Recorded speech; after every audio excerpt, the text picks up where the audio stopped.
So we come now to the great wide Northwest as the series resumes in the land of tall firs and the winding Willamette River. Outwardly, the change in atmosphere is apparent, and consider the drastic change in the atmosphere of the series itself and how on the thinnest of margins these things can turn. What if Michael Jordan makes the last shot of regulation Friday night? Well, then it's 2-0 Chicago, and maybe the Blazers are just coming home to die. But he didn't, and the Blazers won by displaying the very qualities they allegedly lacked: resourcefulness, poise, and clutch play in the absence of their star, while it was the defending champs who committed the untimely errors of judgment and performance. Are the Bulls still thinking of the Jordan technical that started the unraveling? When Danny Ainge enters the game, will it bring flashbacks of the way the veteran led the unlikely comeback from 10 down with 4.5 left? In Terry Porter, will Chicago see the three-pointer that finished them in overtime and quieted their long flight to Portland?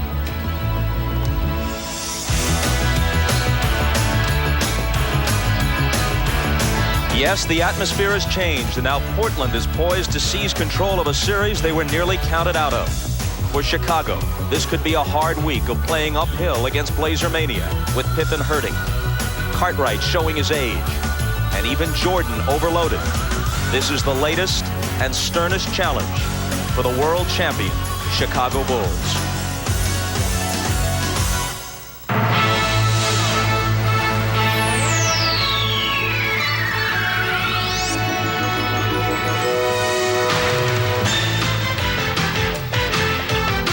This is the NBA on NBC. The 1992 NBA Finals. Tonight, Game 3 between the Chicago Bulls and the Portland TrailBlazers. All of Portland is in the throes of Blazer Mania, a condition first diagnosed in 1977 when the franchise won its first and to date only NBA championship. 15 years later, the fever still rages. This is part of the crowd that greeted them in the wee hours of Saturday morning when they returned home after the series evening victory in Game 2 in Chicago. It seems as if this entire town is caught up in this series, but only 12,884 are lucky enough to have seats in the NBA's smallest, and many would say loudest, arena. Hello everyone, I'm Bob Costas. Welcome to Game 3. After Friday's stirring come-from-behind overtime win, Portland has achieved what most experts said they needed to: split the first two in Chicago and come home even. The Blazers are 8-0 in the playoffs in this building. Of course, the Blazers and their fans remember the last time they made the finals. That was 2 years ago.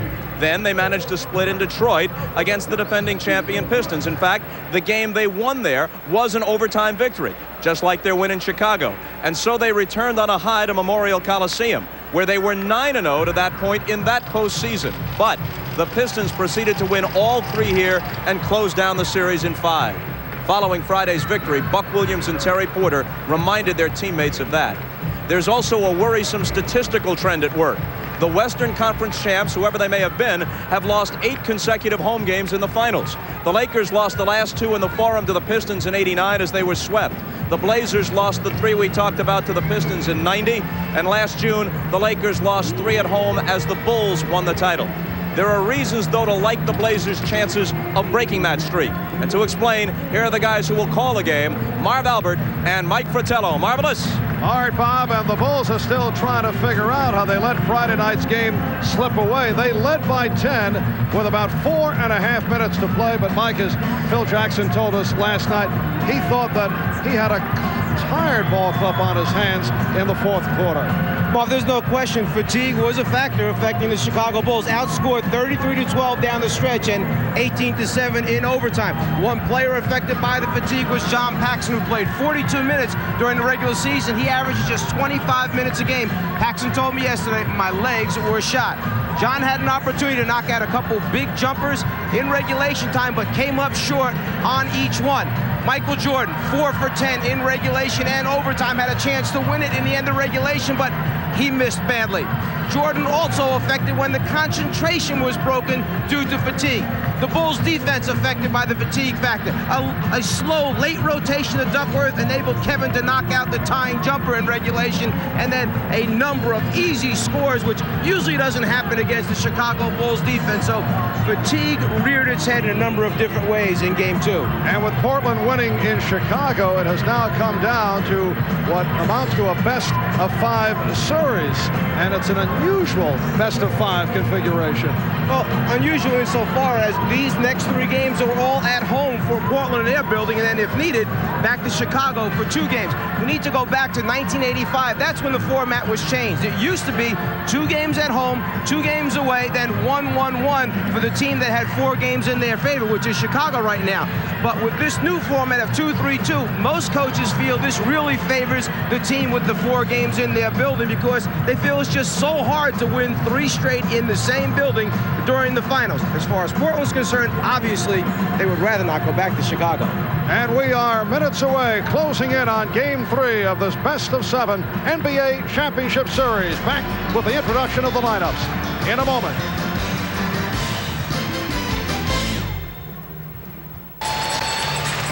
Portland, Oregon, the city of roses on a 73-degree day, and basketball very much in the air. For the introduction of the lineups, we join Mike Stone on the public address.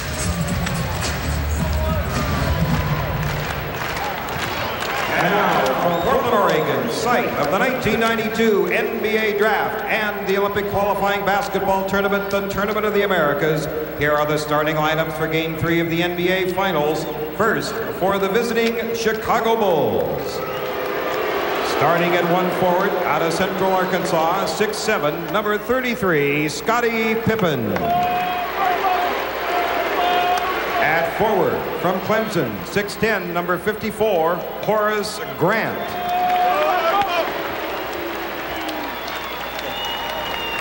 At center, 7'1", from San Francisco, number 24, Bill Cartwright. Out of Notre Dame, at guard, 6'2", number 5, John Paxson. And at guard from North Carolina, 6'6", number 23, Michael Jordan. The head coach of the Chicago Bulls, Phil Jackson.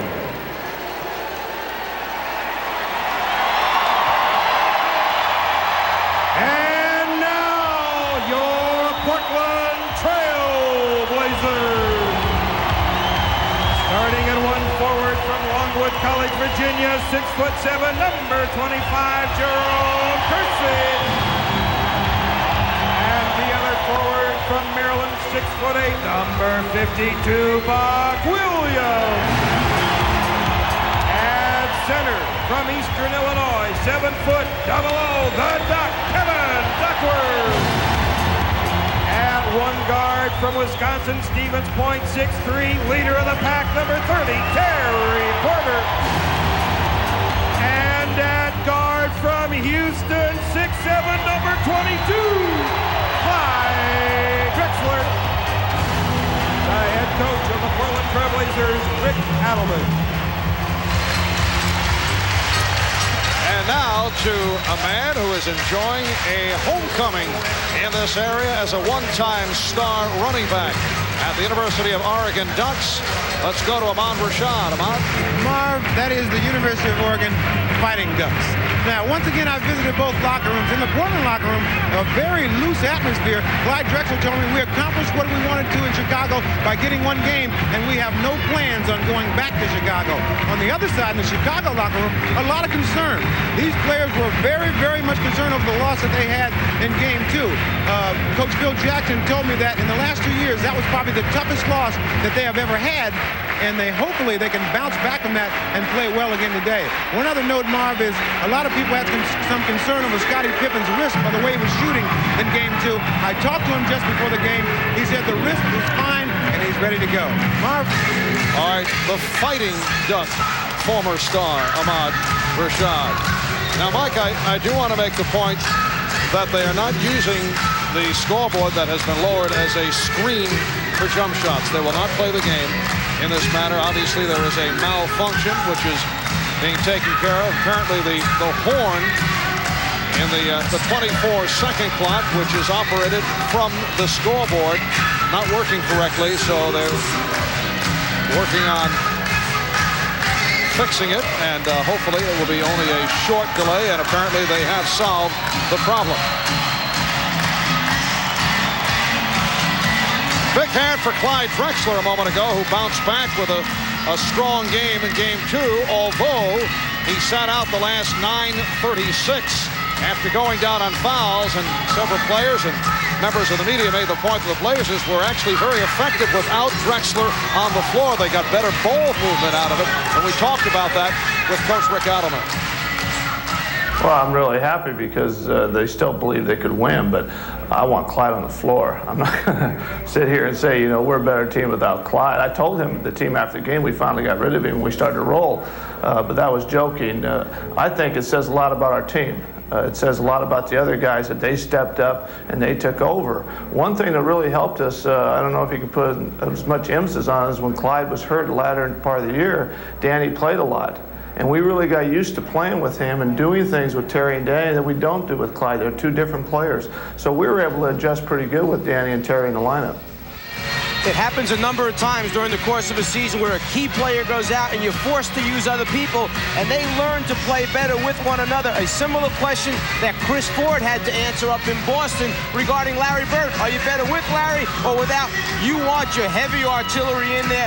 There's no way they win the games they've won over the past few seasons without Clyde Drexler. It was just happenstance. The players stepped up and produced in Clyde's absence. And Clyde Drexler, 26 points, 8 for 20 from the field, 10 for 10 from the line, and came out in very aggressive fashion. So we're set for Game 3. Game 1, it was Michael Jordan with the record for a finals ball game, 35 points in the first half, 39 in all, and he did it from three-point land as Chicago won convincingly. And then game number 2 in Chicago, the Bulls with that 10-point lead in the final minutes, not able to hang on, and despite the fact that Drexler went out on fouls, Danny Ainge with 17 points, 9 of the 17 in overtime to help lead the Portland TrailBlazers to the victory.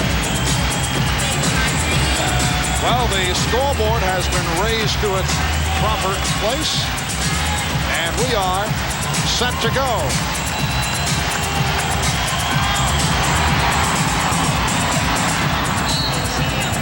The officials, Bill Oakes, Ed G. Rush, and Mike Mathis. And the call, Chicago ball, last touch by Portland. Big concern by many people, the Bulls' ability to bounce back after the devastating loss in game number 2. Did they have enough time to get themselves straightened out in their heads and immediately go down inside low to Grant, which is one of the things that they like to do, Chicago, establish the inside game with either Cartwright or Grant early.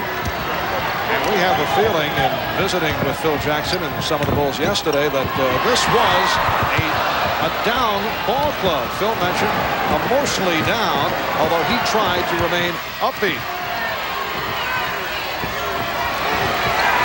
Kersey switching off to Jordan here at the start. Here's Pippen. Scottie Pippen, who told him out earlier that the wrist is okay, was backing up on the outside shots the other day, but he went for the outside shot at the start. And the foul called on Chicago to put Kersey on the line. It's called on Pippen. If you think back to game 2 when Jerome Kersey had been struggling, the play that got him off early was a transition dunk by Kersey, filling the right lane once again. Here, almost an exact similar play. This time, he goes to the free throw line for 2 opportunities. Jerome Kersey, player who has battled through injuries to both ankles, did not have a good one last Wednesday in game 1. Came back in game 2 for 12 points and 8 rebounds.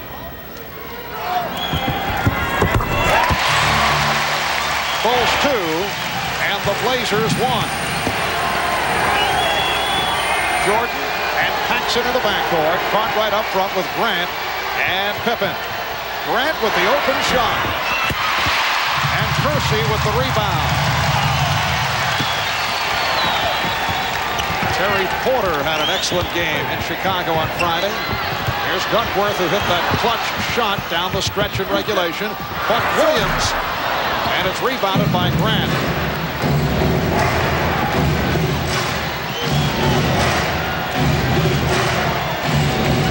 Cartwright going to work. So Bill Cartwright with his first field goal, and as we have mentioned throughout this series, the Bulls love to get Cartwright involved early. Duckworth getting the position. The steal by Kersey.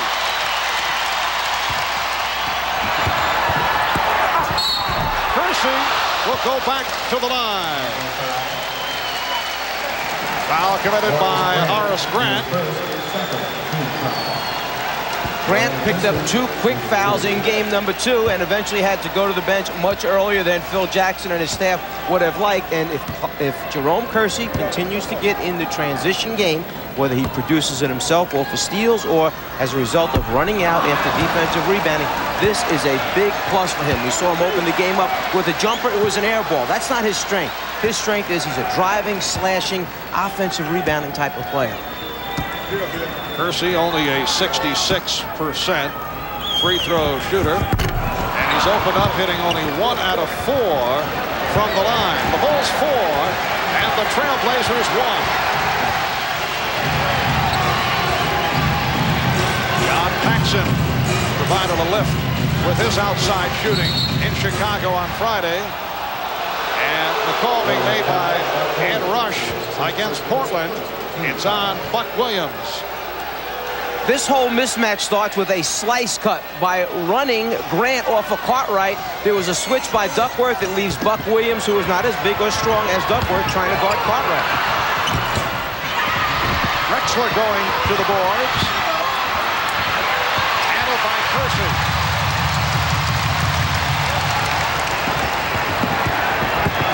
Porter through the double team, was able to whip by, and he drew the foul.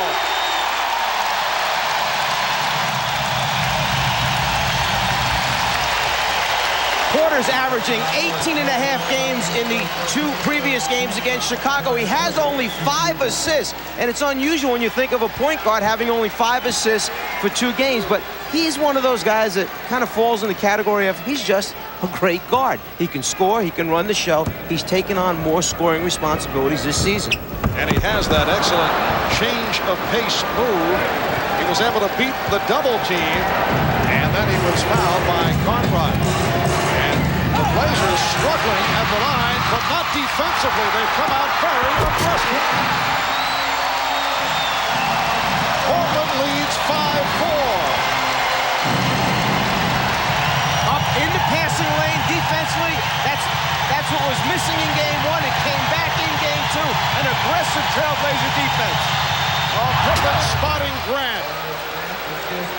He had the open jump, but he saw Horace Grant was all alone. The Bulls lead 6-5.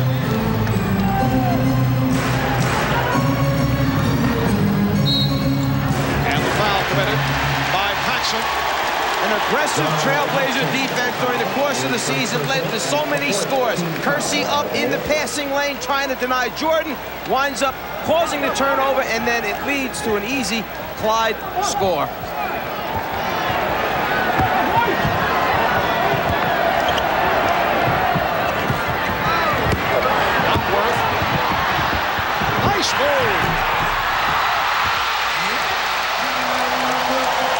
Kevin Duckworth using his 7 feet, 280 pounds to bull his way on Bill Cartwright. In talking to Duckworth prior to this game, it was really nice to see a player who has had a tough season as far as some of the criticism he received. He's so happy about the big shot he made in game number 2 to tie it down the stretch.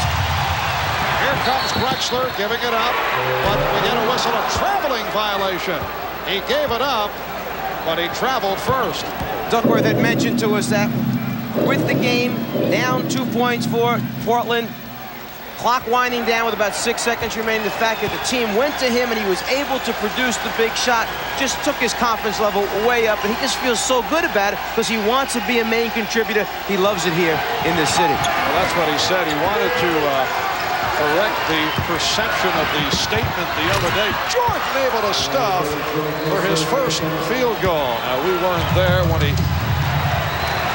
reportedly said that he wanted out of Portland, but he claims that was not the case. As Drexler hits the three, and the Blazers lead by the score of 10-8. This is Duckworth speaking. He said he was asked about the tough time that he has received here in Portland, and he said, well, something to the effect, whatever happens, happens. But it did not come out that way. As I say, that's Duckworth's interpretation. Here's Porter with another beautiful move around Paxson. That's the concern that Chicago had when Porter tries to overpower either Paxson or B.J. Armstrong. In game one, it never got to that. It was all outside perimeter shots. There we saw him turn the corner last time. And Pippen was held by Kersey. The crowd responding with the timeout taken. Portland leading 12-8. Terry Porter doing it with the crossover. Another strong move. 0-0. Kevin Duckworth in his 6th NBA season out of Easton, Illinois. In Portland last year, he caught the most heat for the Blazers' disappointing showing in the playoffs. And we talked with him about that subject. I always was taught that this is a team sport. I don't believe that you can single out one guy out of a team to say he lost the series. I believe so. Yeah, I definitely always say that it was unjust. Interesting that Chicago felt Duckworth might be the key to this series. They had to pay special attention to him in game one when he picked up early fouls. Only 25 minutes, 7 points, 5 rebounds. In game two, 43 minutes, 14 points, the big jumper to tie it in regulation, and 8 rebounds for Kevin Duckworth. He did struggle during the regular season. The shot was not going, and he does have that good touch. Picked it up toward the end and has had a good playoff. Portland came out, missed its first 3 shots. They've hit their last 5. They are 5 for 8 from the floor. Chicago is 4 of 9. Portland with a 12-10 lead, 6:45 to go in this opening quarter. Now Buck Williams posting up on Horace Grant. Here's Duckworth. Rebounded by Pippen. And the Bulls look to break. Jordan with the pull-up.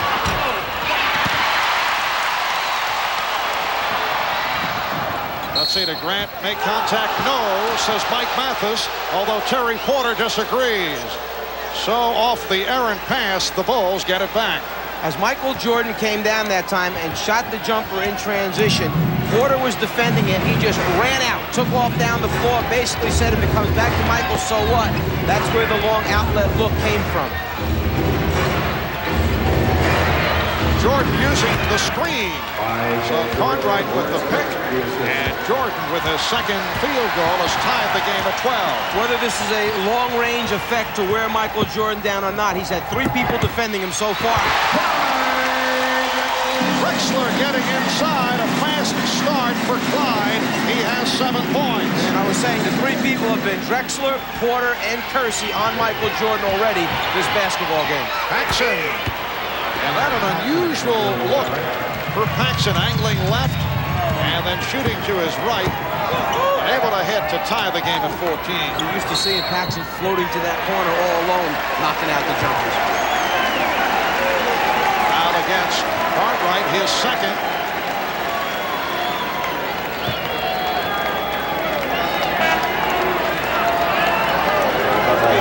And the Bulls have gone over the limit. Portland only 1 of 5 from the line. Scott Williams, who has been a key factor over the first 2 games, will replace Bill Cartwright. Scott Williams, second-year player from North Carolina, has done an excellent job in game 1. The 3 men off the bench, Scott Williams, B.J. Armstrong, Cliff Livingston, combining on a 15 of 24 shooting performance. Game 2, a different story. Phil Jackson stayed with the starters most of the way. And actually came back with the starters at a point where the Bulls had built up a 10-point lead. Some people felt, hey, why not stay with those guys, the reserves? Instead, Phil went back to his starters, who he felt more comfortable with. Eventually, the loss obviously opens the door for criticism. Here's Drexler. Air ball handled by Kersey. Gets it back again. Finds Drexler. Feeds Williams.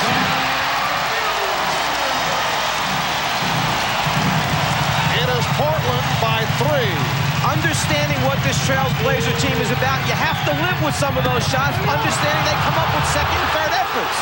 Scott Williams may have gotten away with the travel. That is certainly the feeling of the crowd. He has brought the Bulls within one. Duckworth thought he was fouled. Here's Jordan, 1-on-3, and passes on the shot. Pippen, and on the switch by Duckworth, goes right at him, finding Grant.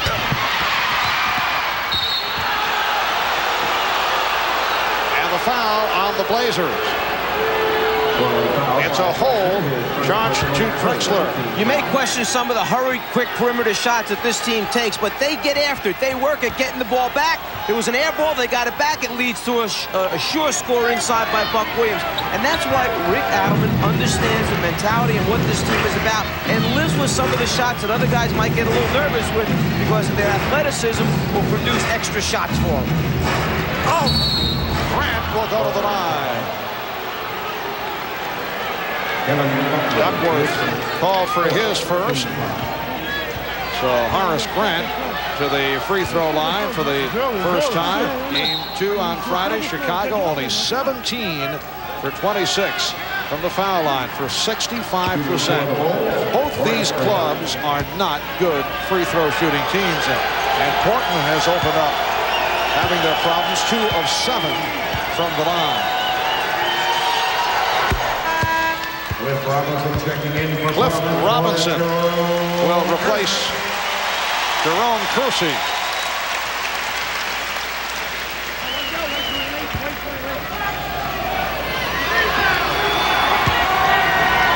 Grant trying to break the tie. 4:22 left, first quarter.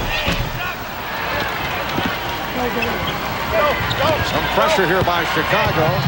But not the real aggressive. This is the token press they use just to use up a little time on the 24-second clock. Duckworth, Robinson, and Williams now up front. Porter and Drexler at the guards. Nice play by Pippen, stripping Robinson. 3-on-2. Pippen all the way. The Bulls 20. The TrailBlazers 17.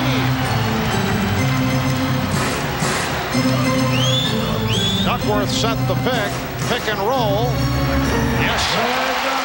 Same shot he hit to tie the game at the end of regulation. The same man rotating over, trying to block it. Grant got there a little bit late in game 2. That time was closer, but still, nice jumper that time by Kevin. And John Paxson buries another jump shot.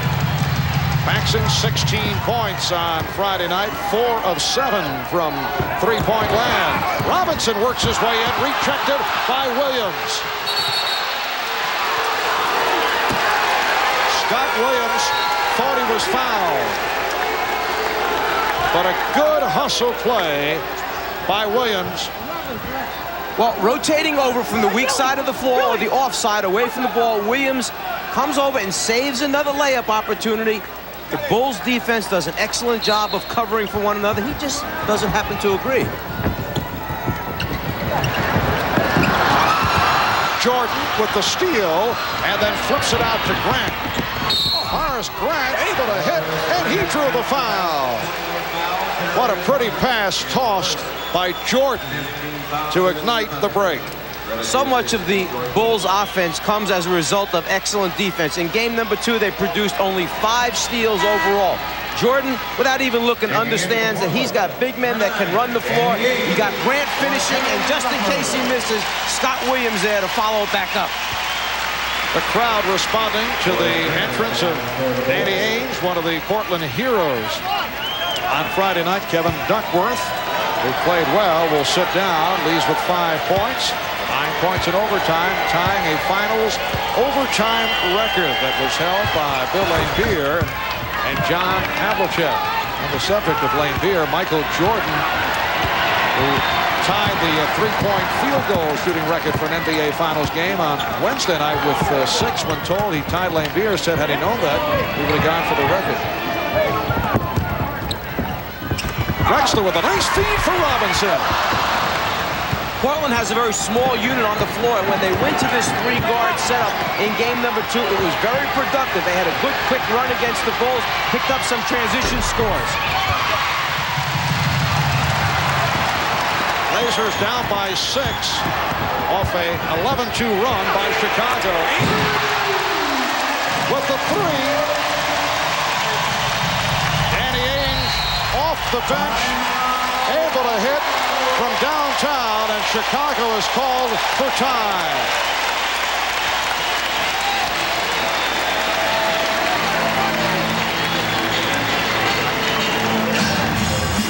The transition game for Portland is beautiful to watch. Drexler with the ball.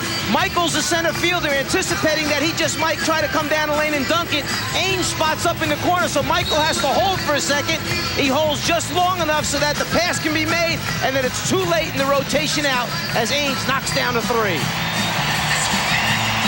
And knocking down 3-pointers is nothing new for Danny Ainge, who is the number 2 man all-time in playoff competition. 108 from 3-point range for Danny Ainge during the playoffs. He passed Byron Scott of the Lakers. He is now chasing Michael Cooper. Danny Ainge with much championship experience, a member of 2 Boston Celtic title-winning teams in 1984 and 1986. Ainge shooting 1 for 5 from the 3-point line after the first 2 games during the season, a 34% 3-point shooter. Michael Jordan beginning to heat up. That's his 3rd field goal. He has 6, and the Bulls lead 27-22. Usage of timeouts by coaches. A little run by Portland. Phil takes the timeout. They come out, set up. Jordan knocks out the J, takes the crowd out of it, settles everything. Oh, beautifully done. Robinson with the perfectly timed pass for Drexler. Well, the one thing the timeout does do, give the other team a chance to draw up something that might work for them as well. Portland trailing by 3, 1:45 remaining first quarter. They double up on Pippen. Williams had it knocked away, able to recover, finds Jordan. A broken play that the Bulls were able to click on through some good fortune. And Scott Williams, when he got up in the air, didn't know whether to kick out left high, kick low right, or then decided the best thing, let me find Michael. Drexler throwing the air ball. Chicago by 5. Jordan with a beautiful pass. Pippen was fouled. Let's go back a moment ago. After the timeout, Chicago scored, but you know what?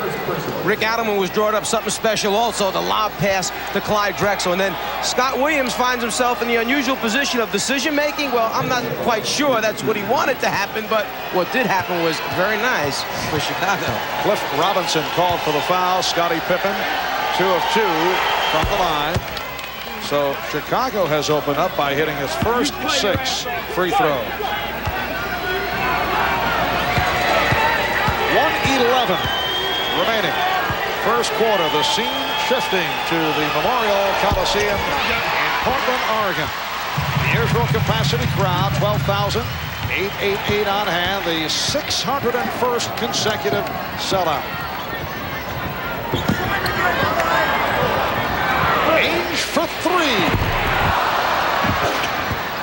Rebounded in aggressive fashion by Scott Williams. It looks like Michael almost was inviting that. Didn't run real hard at Danny Ainge. Kind of said, well, let me see if you can knock out another one from behind the 3-point line. Bulls by 6. Jordan changed his mind. Horace Grant off to the fast start. He has 11. Some beautiful passing here in the first quarter by Michael Jordan. And you really have to know your teammates and have confidence that time. If Jordan doesn't believe his teammate's going to roll to the basket, he can't elevate, hang, and then at the last minute drop it down. He has to believe right here that Grant's going to make the roll. The last second he drops it off after drawing the double team. And Buck Williams to the line, fouled by Scott Williams. Buck Williams had a very strong game on Friday in Chicago. Came back in aggressive fashion after getting in the early foul trouble in game 1. Bobby Hansen checks in for the Bulls. 19 points, 14 rebounds for Buck. It all starts with minutes on the floor. If you're in early foul trouble, you can't have a lot of minutes on the floor. But if you stay away from the fouls, particularly early in the game, get into the flow, then a guy like Buck who works so hard, he's going to have good numbers at the end of the game. And Bobby Hansen has checked in, replacing Michael Jordan. Jordan sits down with 8 points, 3 assists. Bobby Hansen hit a three-pointer in the midst of that John Paxson three-point show the other night. And he has been getting the minutes in this series. Hansen and Armstrong now in the backcourt. Grant with Pippen and Williams up front. Chicago with a 6-point lead. Shot clock at 4. Here's Pippen. Strong move by Scottie Pippen, who has looked sharp in this first quarter. Great move by Pippen because he passed the ball from about 25 feet out. Then it was a pass and go. Move without it. Final seconds of the quarter. Robinson with another air ball, and that is the end of the first. Here in Portland, the Bulls 34 and the Blazers 26. Smart basketball. Pippen had moved without it after he passed it. Then it's a matter of just going to the basket, getting it back, and the left-handed conversion by Scottie Pippen, the bad wrist.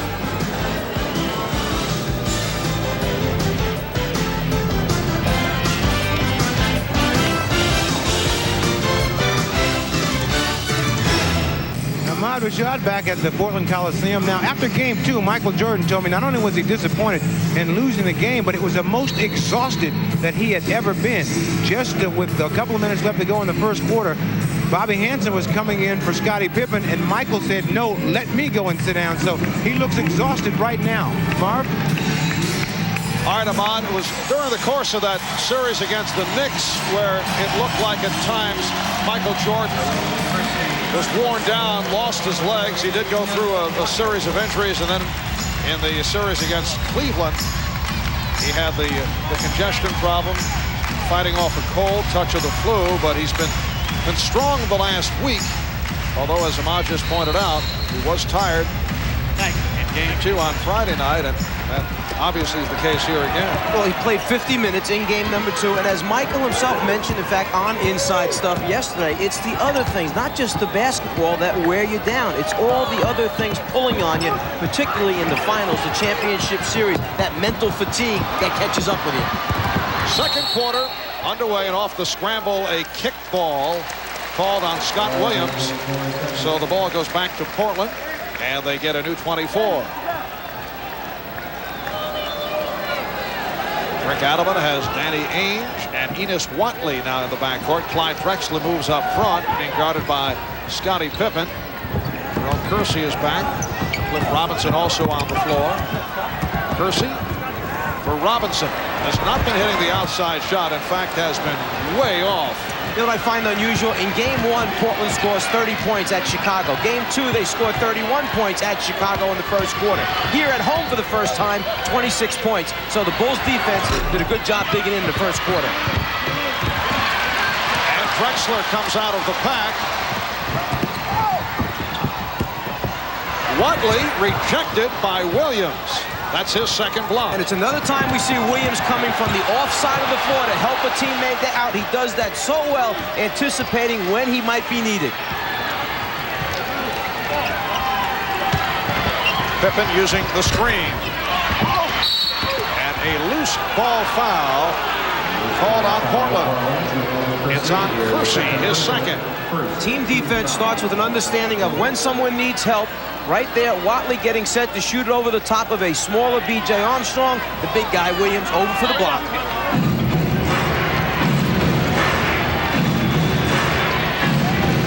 Early second quarter, and the Bulls lead 34-26. Scottie Pippen. Pippen has 9 points. The high man is Grant with 11. Drexler leading Portland with 9. The Blazers have missed their last 5 field goal attempts. Watley wide open. And a loose ball foul against Chicago. You have double duty coming up right now for Pippen, because with this unit on the floor, he's the one that they will rely on, Chicago, to create and get shots for other people. Williams, Grant, they'll do it off the offensive boards.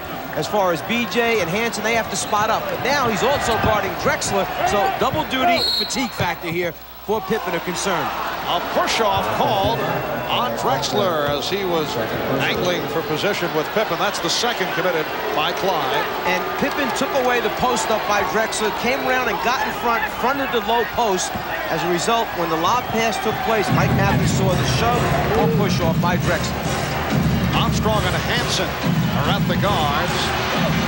Grant with Pippen and Illegal defense. There it is, right there. They caught it underneath. Eddie Rush saw the illegal defense. The roll by Grant to the basket brought 2 defenders. He did not have the basketball. You can't double team a man without the ball. Timeout taken. The Bulls lead by 10. The real basics of the illegal defensive call. You must have a man guarding a man. You cannot have a defender just guarding an area of the floor.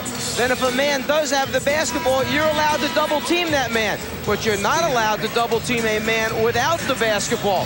When we look back a moment ago to the illegal defensive call, here's the offensive player, Grant. There's 1 defensive player, there's 2 defensive players, but you know what? He doesn't have the basketball. That's a no-no, illegal defense.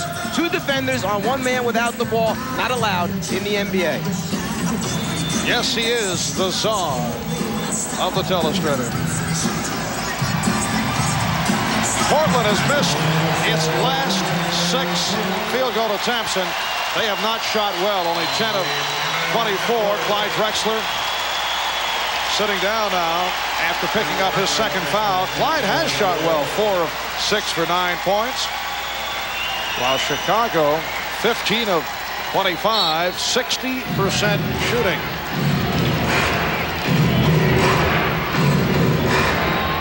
Michael Jordan sitting out these opening minutes of the second quarter. Bulls go to the weave, and then Pippen off the mark, but it's tipped and missed by Williams. And the officials checking it out. Mike Mathis says last touched by the Blazers. Did they pull out something from the past, the 3-man weave? Yes, they did. And what it does is, it's unusual. Teams don't see it a whole lot, and it forces jump switches, which in turn produce a lot of mismatches. All of a sudden, the big guy's guarding the small guy. He can't play him off the dribble. And that was deflected out. Chicago with 17 on the 24. A 10-point Chicago advantage, their biggest lead of the game. Caught right, yes. And a very nice setup from Pippen. And a different way of creating. Instead of being out in front with the ball or on the wing with the ball, that time he got it down to the low post. Just took his time, picked out the open man who was caught right. Well, the Blazers have now missed their last 7 shots. And it will be Chicago possession. Pippen whipping by Kersey, and he drew the foul. That's an unusual shot, meaning that normally Chicago doesn't take those hurried, quick shots. But when the initial pass took place to Pippen, the defensive player lunging for the steal missed. Pippen saw the opportunity, and that's what you talk about when you say decision-making process. Do you take it, try and be aggressive and get a quick score, or do you just pull it back out and let the defense catch up? Coaches understand which players have the ability to make good decisions. They live and die with those guys. Scottie Pippen is now 4 of 5 from the line, 10 points. Michael Jordan, who, as Ahmad related to us earlier, has been on the tired side. Similar situation to what took place in the overtime game on Friday, and he has been sitting out since the end of the first quarter. He sat down with 29 seconds remaining in the first. So for Michael, this is an extended rest period, and obviously it has not hurt the Bulls. Something similar we saw with Portland the other night when Drexler went out. The other guys step up their performance and play a little bit better at that time. Now, you see Phil Jackson facing questions the way Rick Adelman did. Now let's see now, are you better off without Michael Jordan? Will you use him again in the stretch run of a close game?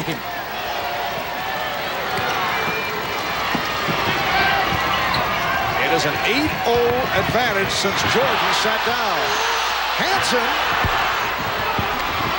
Williams missed the tip, and Porter comes away with it.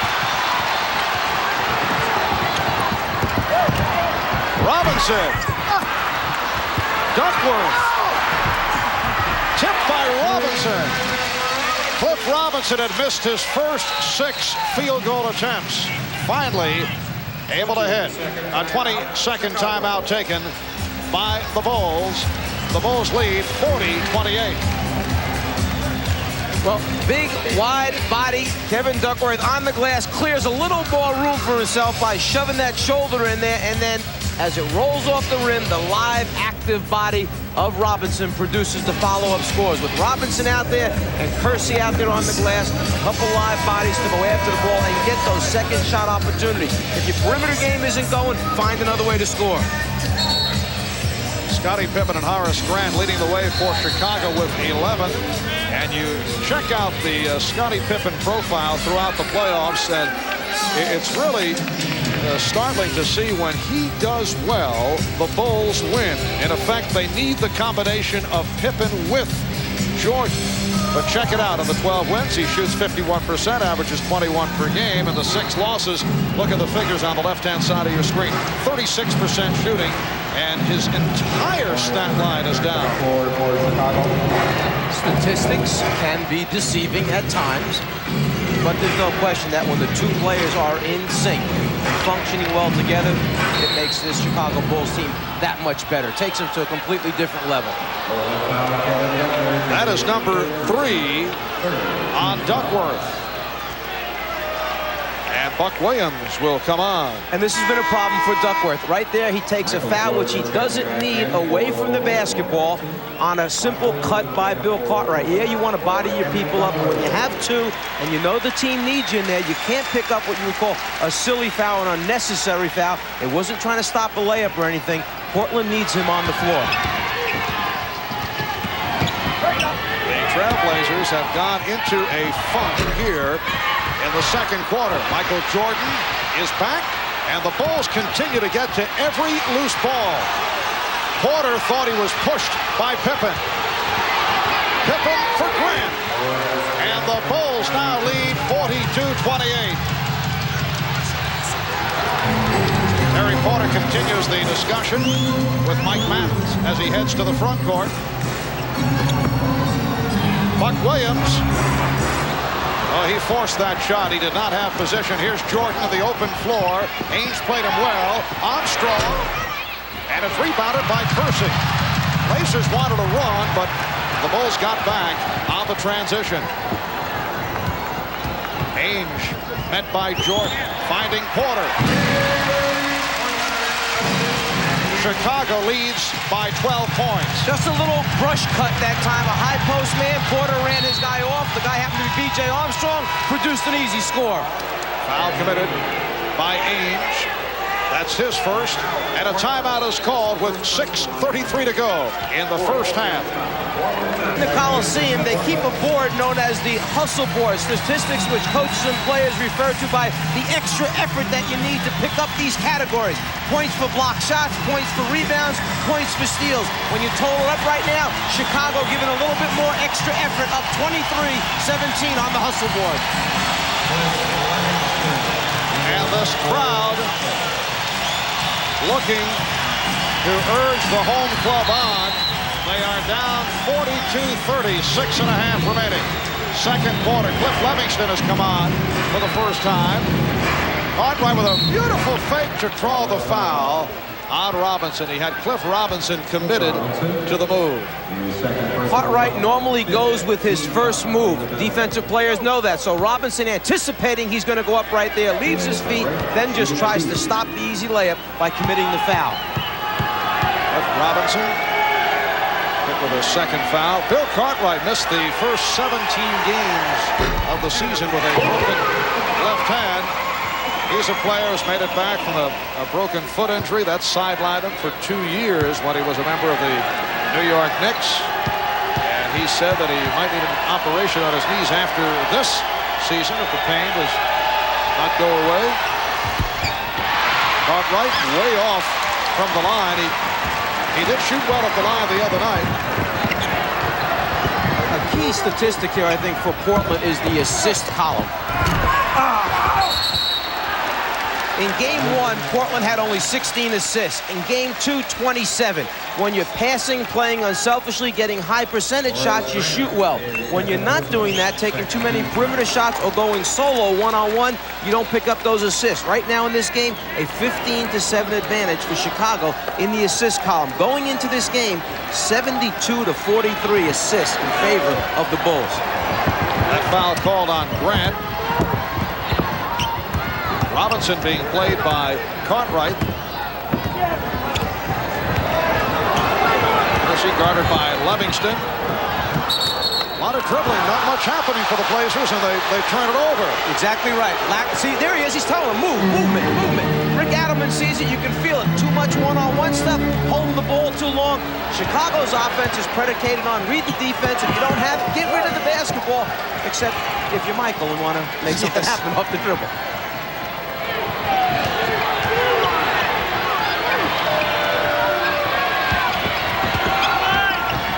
Cartwright trying to set a pick. Actually able to brush by Armstrong. B.J. Armstrong with his first field goal. A great example right there. That ball changed sides of the floor twice, got taken to the baseline, got kicked back out to the top of the circle, and then an open jump shot gets knocked down. Obviously, if you make shots, it helps. And the Blazers are not making their shots. Loose ball foul against Portland. That's 3 on Kersey, and suddenly Portland in severe foul difficulty. 3 on Kersey, 3 on Duckworth. Drexler has 2, as does Robinson. And right after the whistle blew, Kersey started to react, and we showed Rick Adelman, the coach, kind of saying to Jerome, relax, settle down, don't say anything, just stay right in the game. It's not the time to start exploding just because we're down a few points on the scoreboard. And Kersey will sit down. The Trailblazers have not been hit with a technical thus far in this NBA Finals series. Back in Game 4 against Utah, they were hit with 6 technical fouls. 1 was for an illegal defense. Utah shot 55 free throws, by Drexler receiving 2 technicals and automatic ejection. And Portland has had the reputation of blowing up, losing their cool, so Rick Adelman trying to keep things calm. It's a 15-point Chicago lead, their biggest lead of the game. And the foul on Armstrong, it is a block. One of those hairline calls because it comes so quickly. The decision, guessing here by BJ, he thinks he's going right. He guesses right, but in the official's opinion, he did not have his feet planted or set. Therefore, the block is called. Blazers only 2 of 11 from the field here in the second. Drexler, and he drew the foul. Well, Jordan with the gamble went for the steal, and then he did receive the help from Cartwright. And Cartwright is called for his 3rd. Well, the covering up for one another. Cartwright saw that Jordan was going to go for the steal, immediately leaves his man, comes over, and said, no, you can't have an easy score. I've got to contest that and try and block it. And Scott Williams replaces Bill Cartwright. It's been another solid outing for Scott Williams. A couple of block shots, 4 rebounds. 10th point for Clyde Drexler.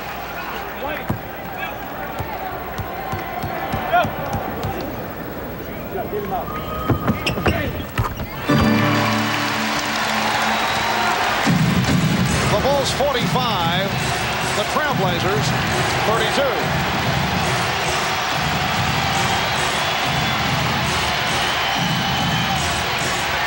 They isolate Jordan on Drexler. Armstrong, and a loose ball foul on the Bulls. Horace Grant sent Danny Ainge flying.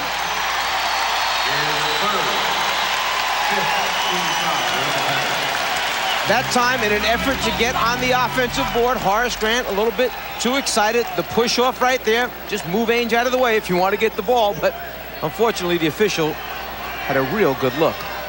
3 apiece now on Grant and Cartwright. Kersey and Duckworth each have 3, and Phil Jackson goes to his bench. Scottie Pippen has been resting for a while, as has John Paxson, so they will come on. And Armstrong and Grant will sit down.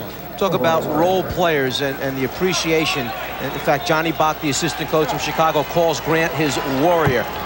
Consistency, averaging 10.5 rebounds against Portland thus far, shooting 64% from the floor and 10.5 points per game.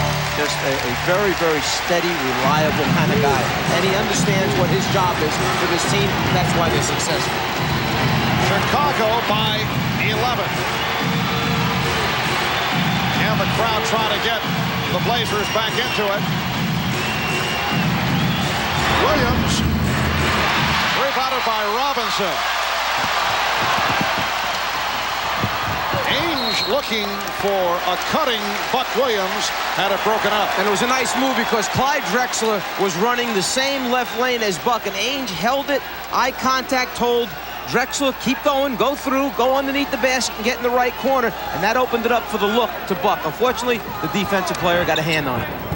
4 minutes to go in this first half. Marv Albert, Mike Fratello, Ahmad Rashad later on at halftime will be joined by Bob Costas and Quinn Buckner. Here's Robinson, and he is fouled. Right now, the 2 players talking it out. Livingston and Williams saying, wait a minute, who's going to jump out in the corner and get him on that last play? They both started to go. They both started to come back.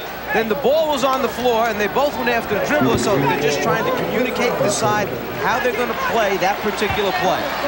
Foul was committed by Cliff Livingston, and Cliff Robinson was not a good free throw shooter with the line for the first time.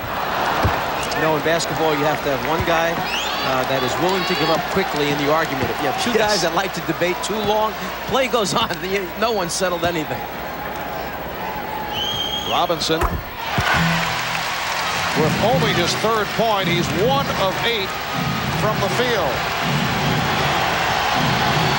Chicago anticipating a little double team action here by Portland, being very cautious with the way they bring the basketball up the floor.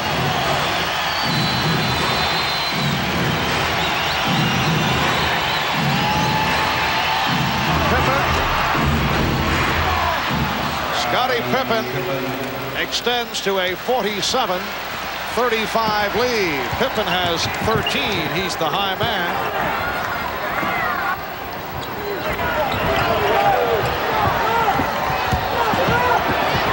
Robinson, rebounded by Scott Williams.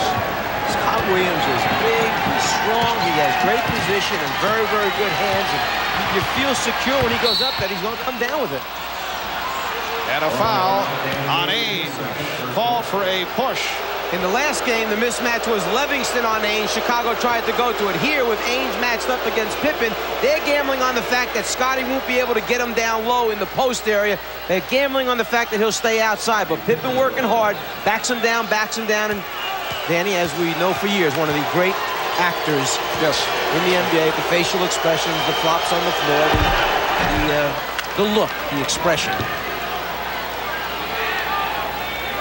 Danny Ainge spent 7 years with the Boston Celtics on 2 championship teams, then on to Sacramento. This is 2nd season with Portland.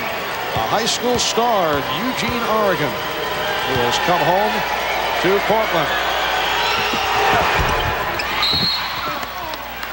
Last touched by the ball. No, a loose ball foul on Scott Williams.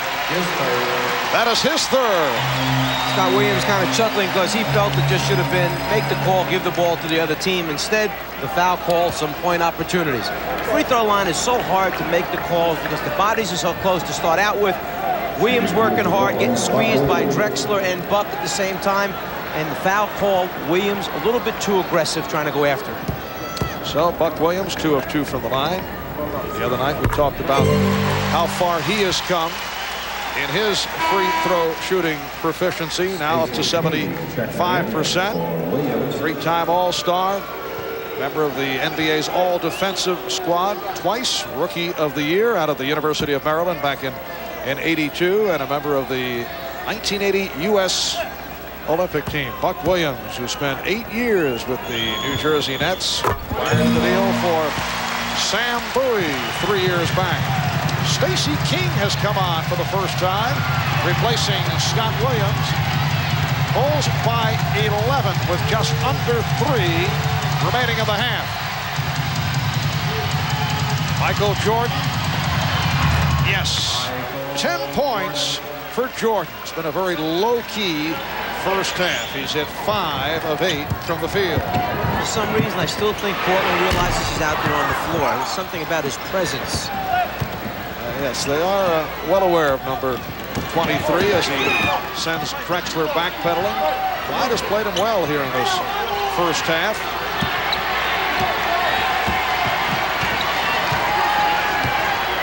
Now Pippen try to back Ainge. Shot clock at 2. Jordan for 3. Rebound King. Stacey King hitting on the follow to give the Bulls a 52-37 lead. And Rick Adelman calls for time. Tough assignment for Jordan. Get the ball thrown to you with 2 seconds left on the 24 and have to shoot a three-pointer with Drexler extending out defensively. And Portland in the second quarter has managed only 2 of 13 from the floor. Well, I know one of my favorite moments this season, Czar, several weeks ago in a feature handled by Inside Stuff. Ahmad Rashad went up against Shaquille O'Neal, a little one-on-one, and then it was Shaquille's turn. He whipped by Ahmad, and funny thing happened. Shattering the backboard. Is that all the you subject got? of Ahmad and Shaquille. Let's go to Ahmad, who has his one-on-one partner alongside him. All right, Marv, you know, the score when we played was 1-1, so Shaquille has come all the way up here trying to finish that game. You're looking for me, right? Ahmad is lying. The score was 5-1 when I ripped the backboard down. The score was 5-1. Don't lie. Don't lie. Don't lie. The score was 5-1. We do have more baskets in Portland. We can finish this up. It don't matter to me. We'll do that later, Marv. I'll keep you updated on what the outcome is. 5-1. Remember that. Oh, coming up at halftime, Shaquille will join Bob Costas, and you'll hear more about probably our one-on-one game, huh? All right. Marv. I'm certain that is on Shaquille's mind. The All-American out of LSU, Shaquille O'Neal, who is all but a lock to be the #1 pick in the June 24th NBA draft. The draft, by the way, will be held right here in the Coliseum. Like Michael Jordan came up limping. Jordan coming down right here is where he winds up.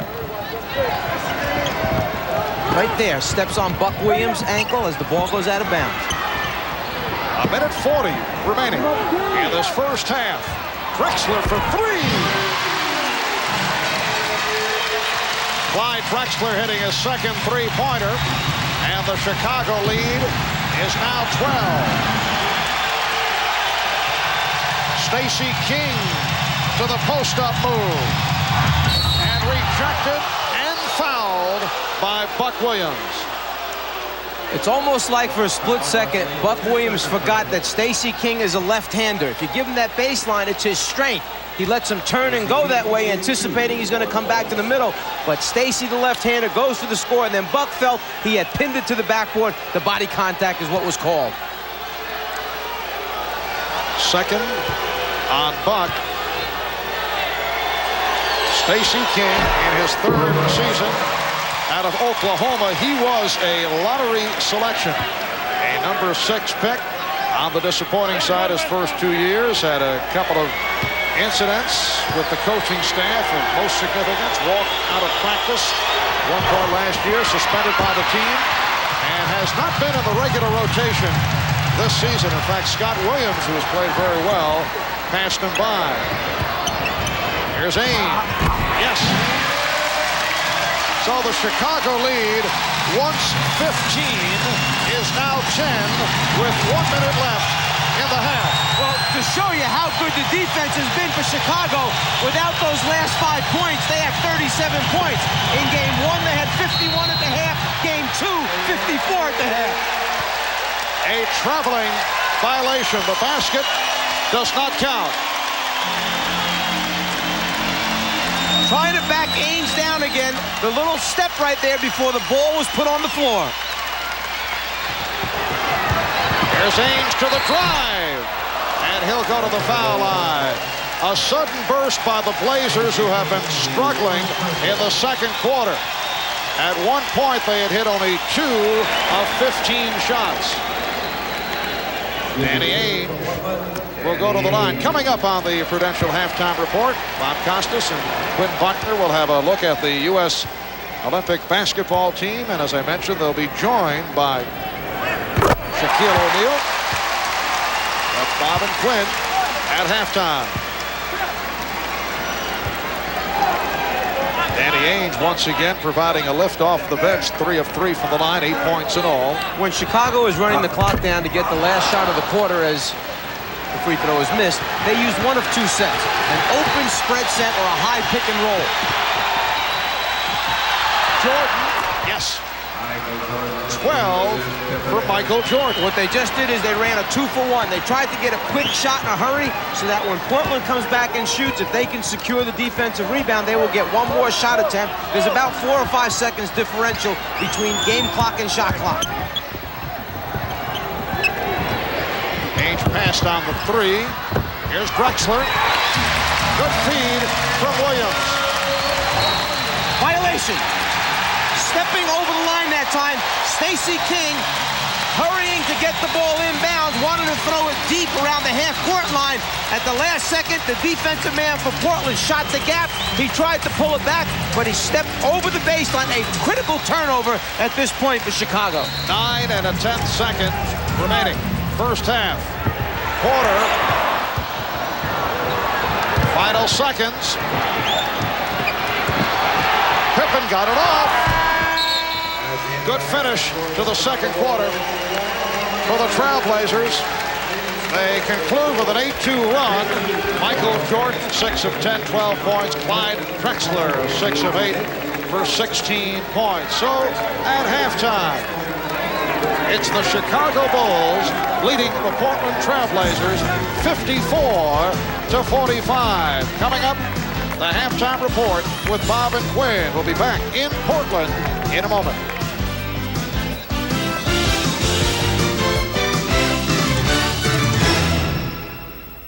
Halftime at Memorial Coliseum in Portland, the Bulls leading the Blazers 54-45. At one point, the Bulls had a lead as large as 15. Welcome to the Prudential Halftime Report. Bob Costas along with Quinn Buckner. And before we get to Quinn's comment on the first half, let's take a look at this pattern of Game 3 responses dating back to last year. In the playoffs for the Bulls, they relinquished the home court advantage against the Lakers when they lost Game 1 at Chicago Stadium last year. They won the second game big at home, and then they took an overtime victory. Remember, Jordan hit the shot to force OT. They won by 8 in overtime and seized the home court advantage right back. This year, the Knicks took the first game. They go back to Madison Square Garden 1-1. Chicago wins Game 3. Then in the next round of the playoffs, they win the first. They're blown out at home in Game 2 by Cleveland at Chicago. They go to Richfield Coliseum. They win to reclaim the advantage. And the way they have gotten this lead of 9 so far in this first half, Quinn, is mostly with the half-court game. They are really slicing the Blazer defense up. 18 assists on their 22 baskets. And I think that's really critical because what that means is now not only are the Bulls moving the basketball, but they're moving themselves. But in response to what happened here for the 3 games, Game 3, Michael Jordan always steps up after they've had some major loss. And when he steps his game up, everybody else on the club does that. They move the ball, they move themselves, and get themselves in position to score off assists. Something else here, Phil Jackson is getting the most balanced scoring he's gotten in the past few games in the playoffs. Pippen 14, Grant 13, Jordan a dozen. Well, that's very important, but Pippen is the one I think is the most key, because Pippen is a guy that gets everybody else involved in the game, and other than Michael, you know what he can do. When Pippen starts scoring, it lets everybody else off the bench and the other starters know, all right, I've got a chance to get baskets, I can get going, but I can get you off. He did that, and Horace Grant got in the game. The 3 fouls on Horace Grant, I think, are going to be a big key in the second half, because Horace is active defensively and rebounds so much importantly for Chicago. But at least the Blazers got it into single digits at 9. At one point, they trailed by 15. Shifting gears here, in the last few days, we've gotten a chance to see 1/4 of the U.S. Olympic basketball team in Michael Jordan, Scottie Pippen, and Clyde Drexler. In about 3 weeks, those three plus 9 others will assemble right here in the Coliseum for the Tournament of the Americas, which serves as the Olympic qualifying tournament. With the recent addition of Drexler and Duke's Christian Laettner, the Olympic roster is set, and the waiting will soon be over. All right, here's Bird. Drexler all over him. He fires. It's a three-pointer. They're blessed with size, speed, and power. They're the best shooters, rebounders, and passers the USA has to offer. 11 NBA players and 1 collegian. A collection of talent that staggers the imagination.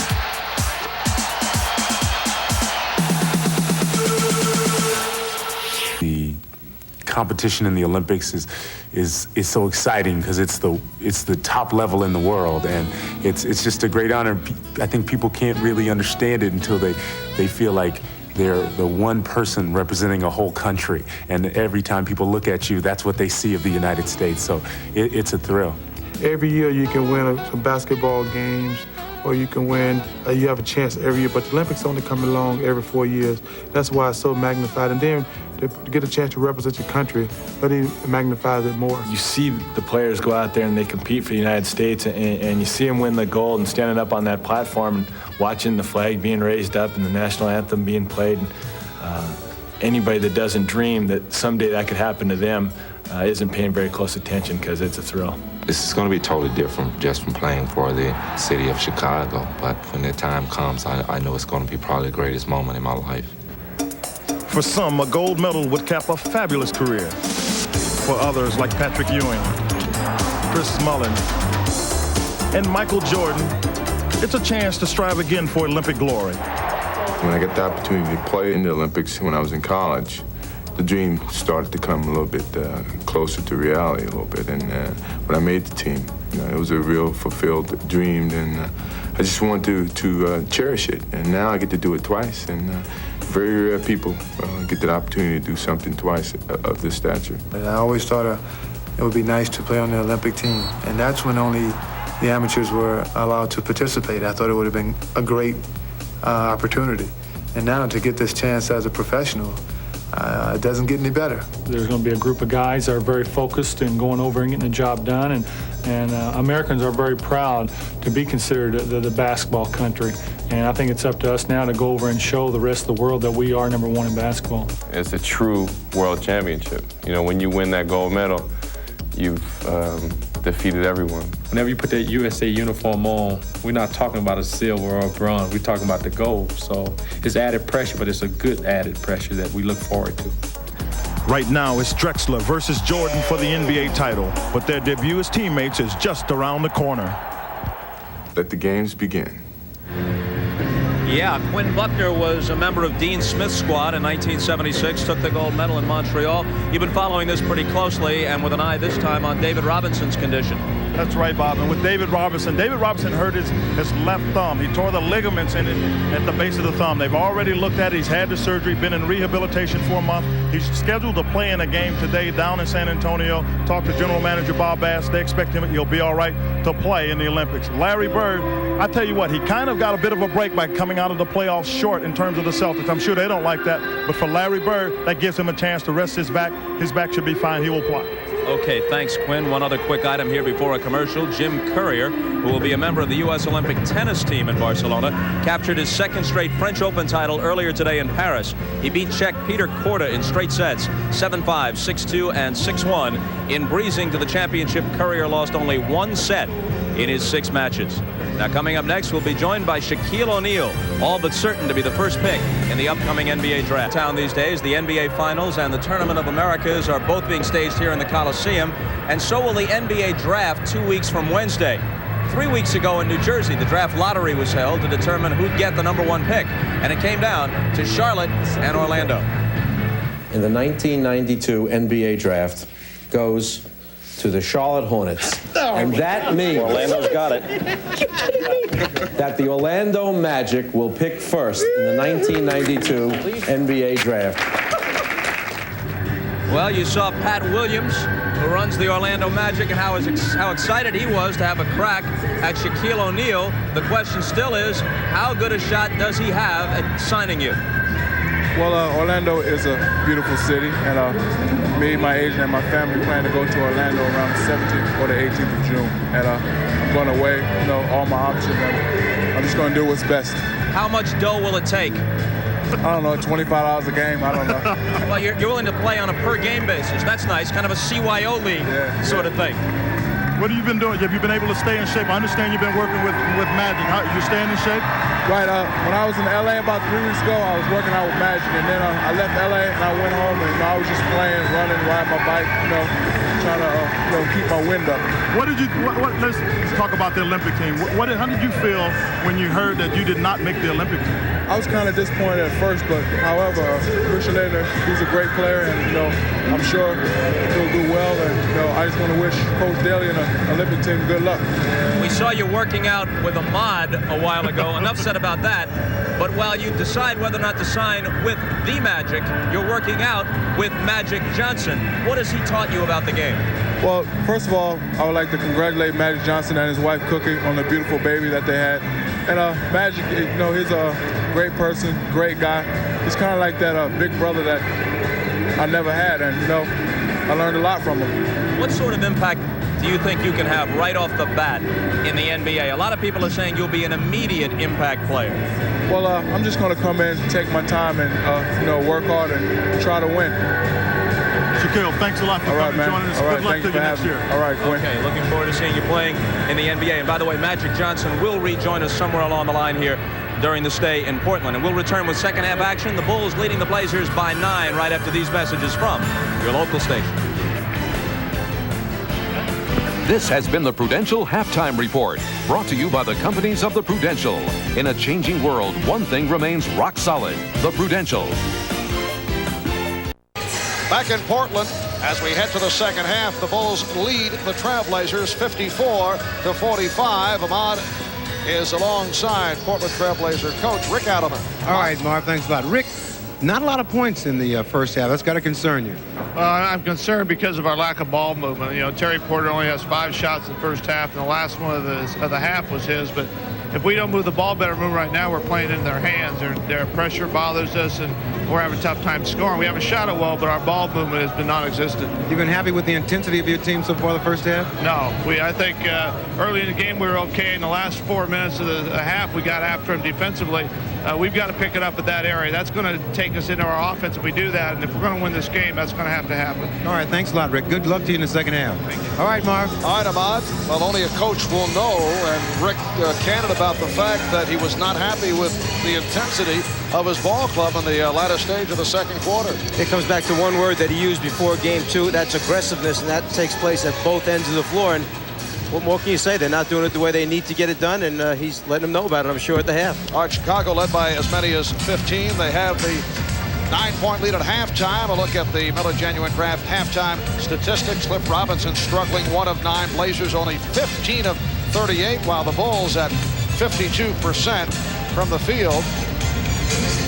And look at the disparity in the assist column.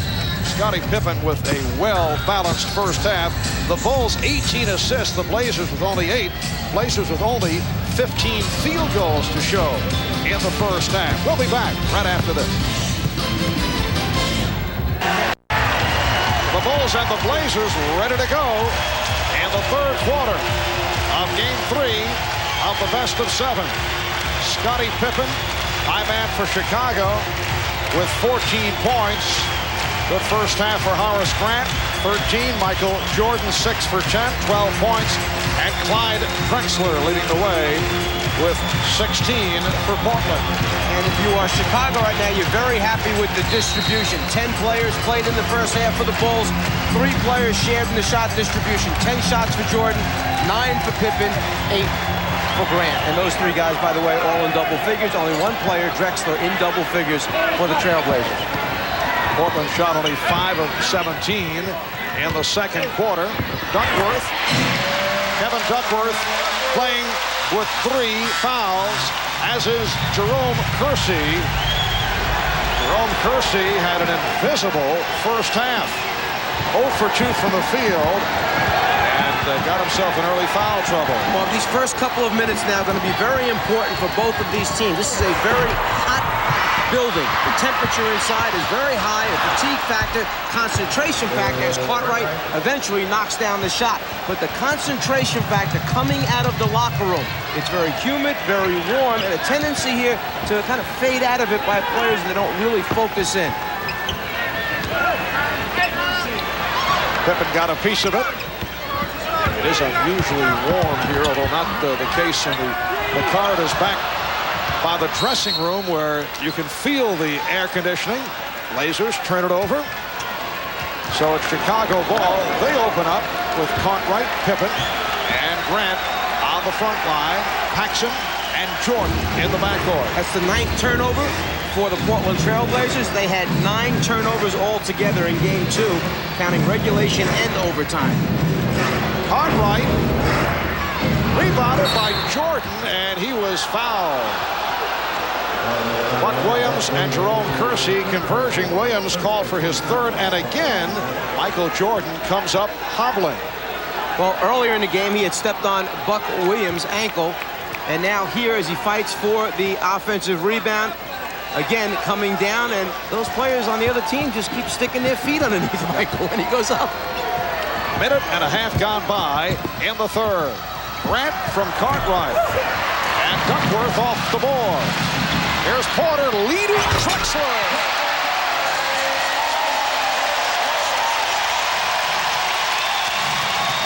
Chicago 56, Portland 49. Jordan for Cartwright did not hold on.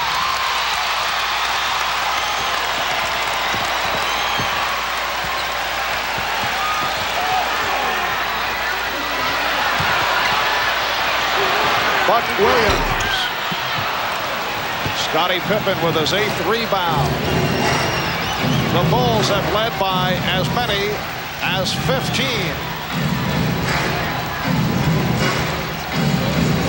Portland has had a couple of very difficult stretches. At one point, they missed 7 straight shots. And then in the second quarter, at one stretch, they managed only 2 field goals in 15 attempts. Kersey, it's a wild shot. He went to a 3rd option. He felt he was fouled. You can hear the reaction from the crowd. Jerome Kersey just trying to find any way to score points to get himself going in the offensive end of the floor for Portland. And Grant called for the travel. A few moments ago for Portland, the eye contact. Porter knows that Drexler's streaking down the other end of the floor. Then it's a matter of laying it up there, and Clyde's going to get it for you.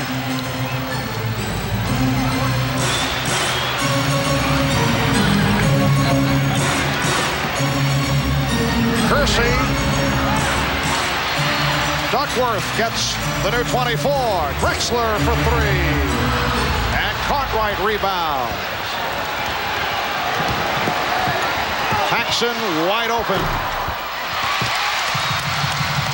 Drexler for Kersey. A 14-4 run by the Blazers. And Phil Jackson calls for time.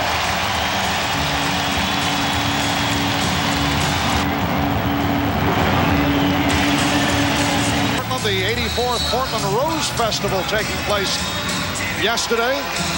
No bouquets being tossed in the direction of Bill Cartwright by Phil Jackson, who was upset with his center. I think all he said was, Bill, be looking for the basketball, referring back to the pass that Michael Jordan tried to throw him. It was a no-look pass, hit him in the hands, and sometimes the players aren't ready, anticipating that it might come.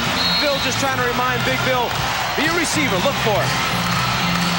Well, the Bulls have hit only 1 of 6 from the floor here in the 3rd quarter. Blazers on a 14-4 run. Michael Jordan is 7 of 11. He has 14. Chicago leads by 7. Well, 4 minutes had gone by in this quarter. Jordan had taken no shots, so that's how the game going. Clyde Drexler with 20 points on 8 of 11 shooting. It's a 5-point Chicago lead. They have led by as many as 15.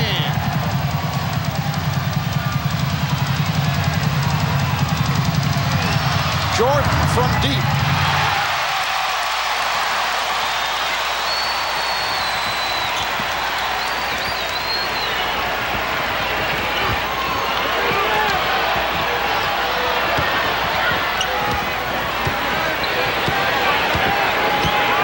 Shot clock at 6.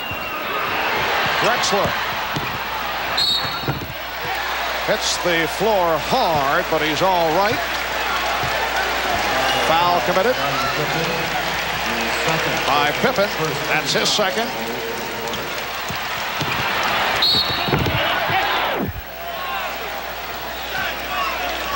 The sounds and sights of NBA action.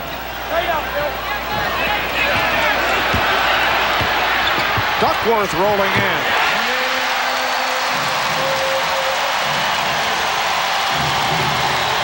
The Blazers within 3.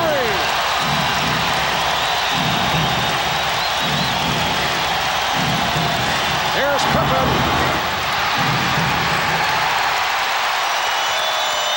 Chicago 2 of 8 from the field here in the third, while the Blazers are coming on. Drexler had it knocked away, but he touched it last. Well, the fans thought that it was the reaching by Pippen that knocked it away. The officials thought it was the pullback dribble reverse right there by Drexler that lost the ball. Last contact by Drexler.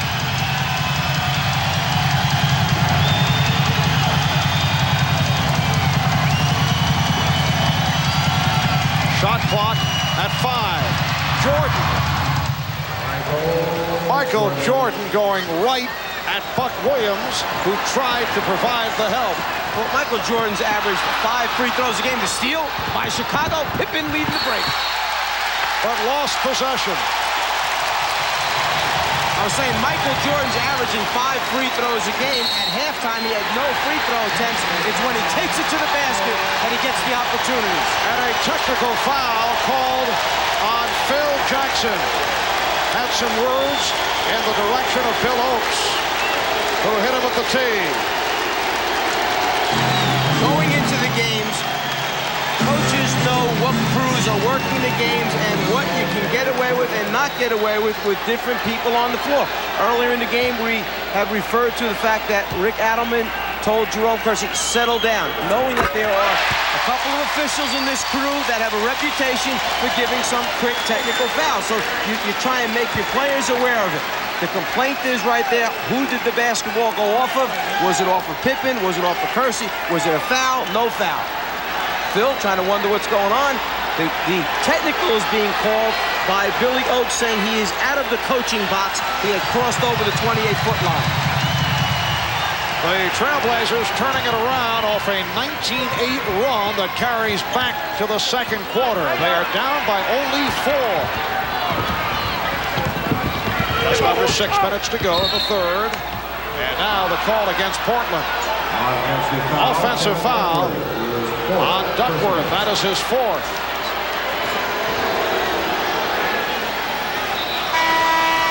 And Cliff Robinson will check back in. Kevin Duckworth sitting down. 9 points for Duckworth. Paxson handling against Porter. Pippen played by Kersey. Cartwright over Robinson. Rebounded by Williams. Robinson to the open floor, try to give it back. Recovered by Drexler.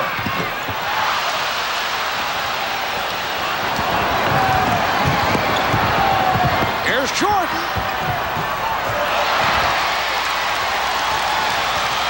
Wide open basketball. Porter puts the move on. Offensive foul.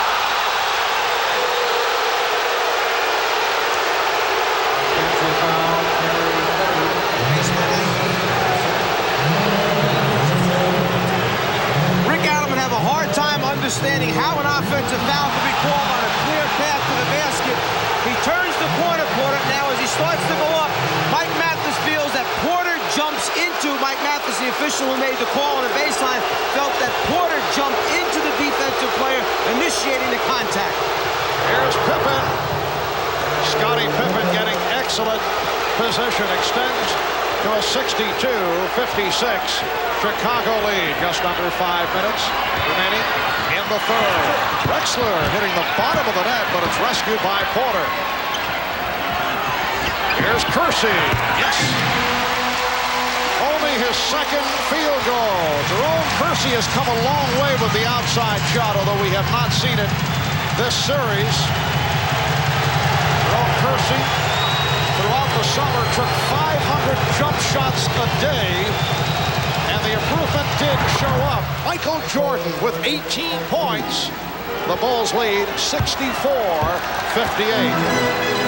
It's something that if you work at it, you're going to get better at it. Get your techniques down, then go out and do it and spend a lot of time at it. A small forward in the NBA, the 3 spot as they call it, needs to have the perimeter game to complement the other parts of it. Robinson passing up the shots. He's only 1 for 9. Drexler to the scoop.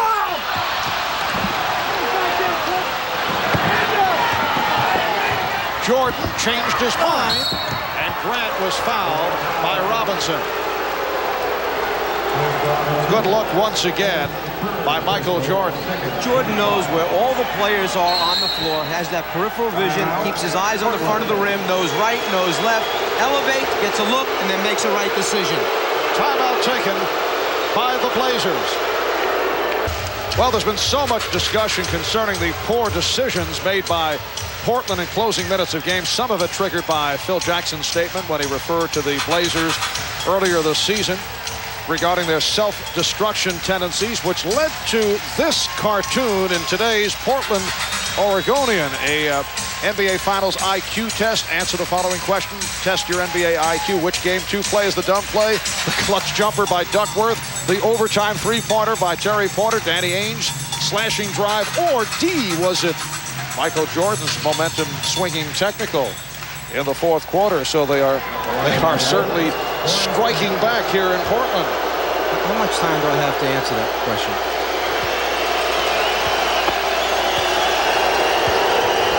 Horace Grant to the free throw line. 3:36 remaining 3rd quarter, and the Bulls by 6. It's the first time I've quieted you down in 2 seasons. Czar, take as much time as you need. Bulls by 7. Pressure being shown here by Chicago. Drexler with the step.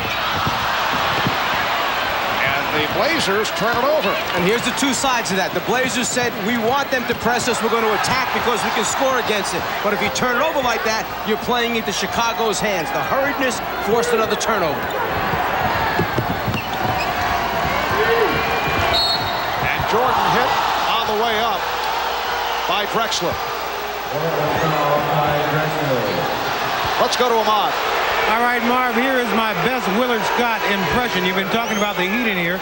It is 75 degrees outside, beautiful.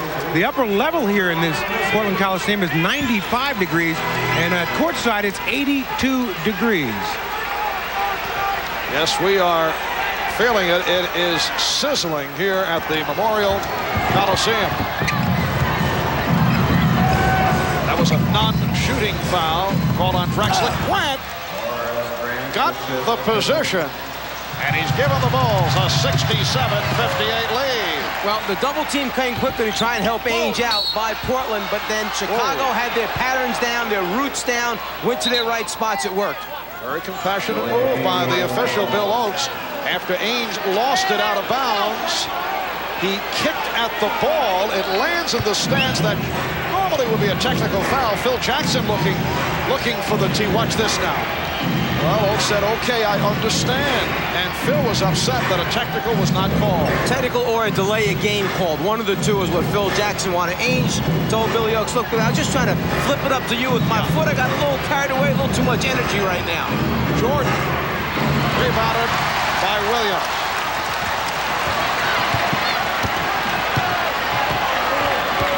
.2:20 left in the third. Portland with the ball down by 9. Drexler for 3. Drexler's hit a couple from three-point range. And I was watching Buck Williams' face that time when the shot went up, and you could almost see Buck say, we're starting to launch him from the outside now. So, let's stay in what we're trying to do here. Stay in the offense, get some movement, and let's try and get the ball down inside a little bit. That one of the Blazer problems in Game 1 in Chicago. Traveling violation. And Michael Jordan pointed over towards the Portland bench as if to say, don't let them call the game. You call the basketball game. Don't let them determine where the travel is. Shuffle of the feet by Jordan.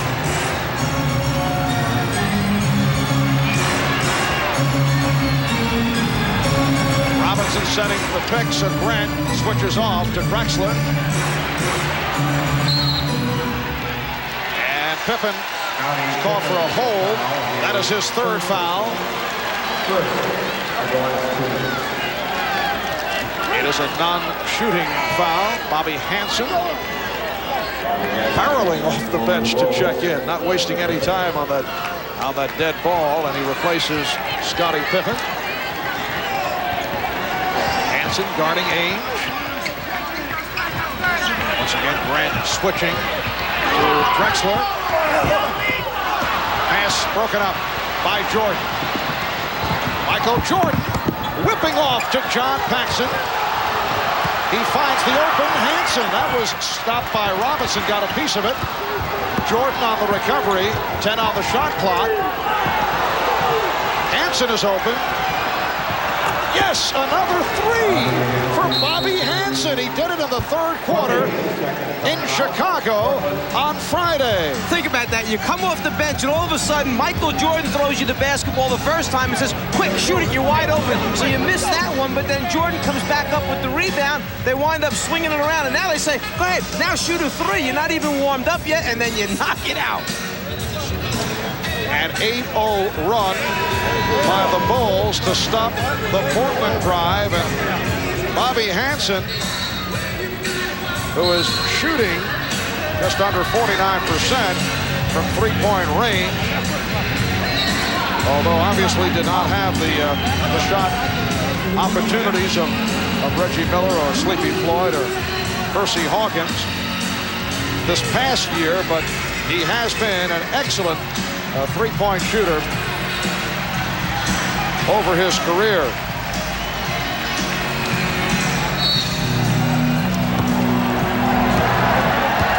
Just under 1 minute remaining in the third.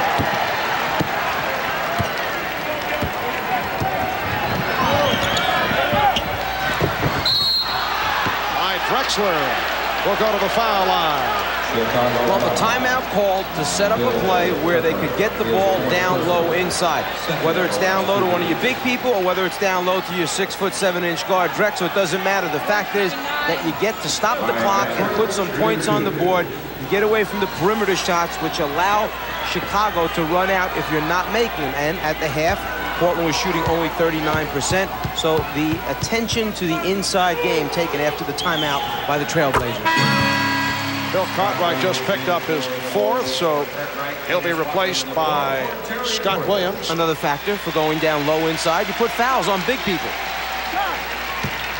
6 points for Cartwright. By Drexler, who hit 10 of 10 from the line in Game 2, has connected on 4 of 4 here this evening. 40 seconds to go in the third. Chicago with a 10-point lead. Jordan going left. Rebounded by Buck Williams. Michael has not been able to finish off thus far tonight's game. I'm not sure Michael realized how open he was that time when he got to the rim. Probably felt Clyde was going to try and block it from behind, so didn't extend quite enough on the shot. And that is a travel on Cliff Robinson. When Jordan turns the corner, he's probably saying that Drexler's right behind me trying to block it. Clyde never went for the block. Jordan kept the arm down low on the release rather than extend up high. 17th turnover for Portland. Chicago with only 9. A.J. Armstrong has checked back in. Enos Watley on the floor. And now Phil Jackson taking Jordan out of the spot of being the creator, perhaps concerned about the fatigue and the fact he's not finishing, as you just mentioned. And now that goes to Scottie Pippen to make something happen, whether they give him a screen or isolate and clear the side of the floor. Right now, the isolation. Final seconds of the third. Pippen was stripped. So that's the end of the third quarter. It's the Bulls 70, the Blazers 60. We'll be back after these messages and a word from your local station.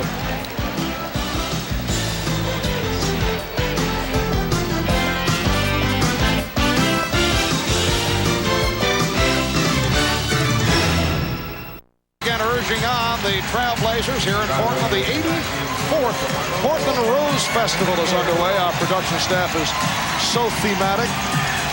500,000 lighting the streets yesterday to watch the floral parade, the start of 25 days of entertainment and activities in the Portland area. Fourth quarter is underway as Armstrong starts up against Watley. Armstrong and Hansen in the backcourt. Scott Williams with a pretty backdoor feed for Pippen. One of the pressure releases. If you overplay and deny the entry passes to the wings, they'll flash a postman, hit him, and then run backdoor cut, Chicago. Watley got bottled up. Last touch by Hansen. Michael Jordan opening up on the bench, getting a respite. A very low-scoring third quarter. Chicago with 16 points. Portland with 15. The Bulls by 12. Ainge with the fadeaway. Just did get a piece of the rim. Portland went to their passing motion game offense. The problem with that, if you wind up with 5 or 4 on the 24-second clock with an Ainge, he's not what you would call a real creator off the dribble. He winds up having to take a forced shot.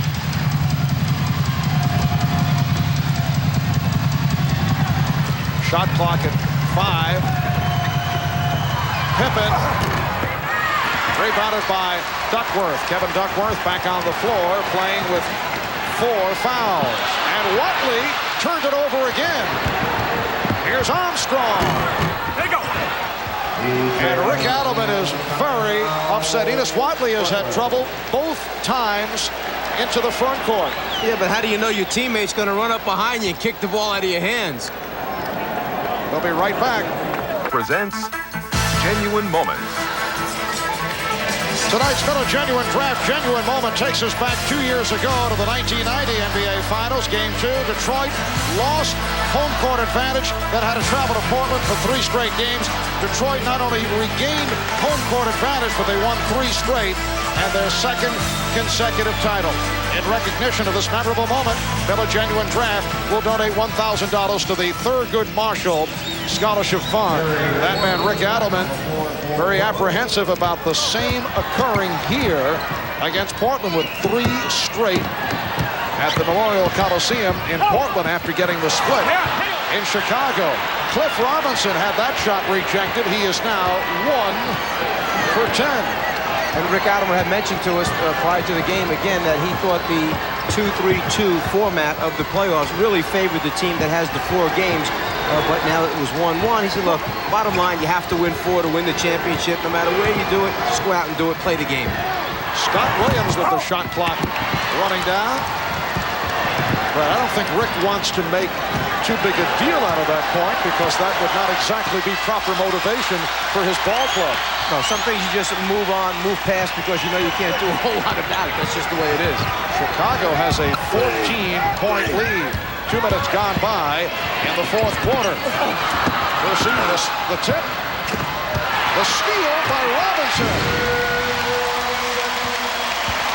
Pippen was waiting on the sideline for Cartwright to throw the outlet pass. Phil just couldn't clear it, started to lose his balance, and figured rather than go down and be called for the travel, he'll take a shot at trying to kick it out.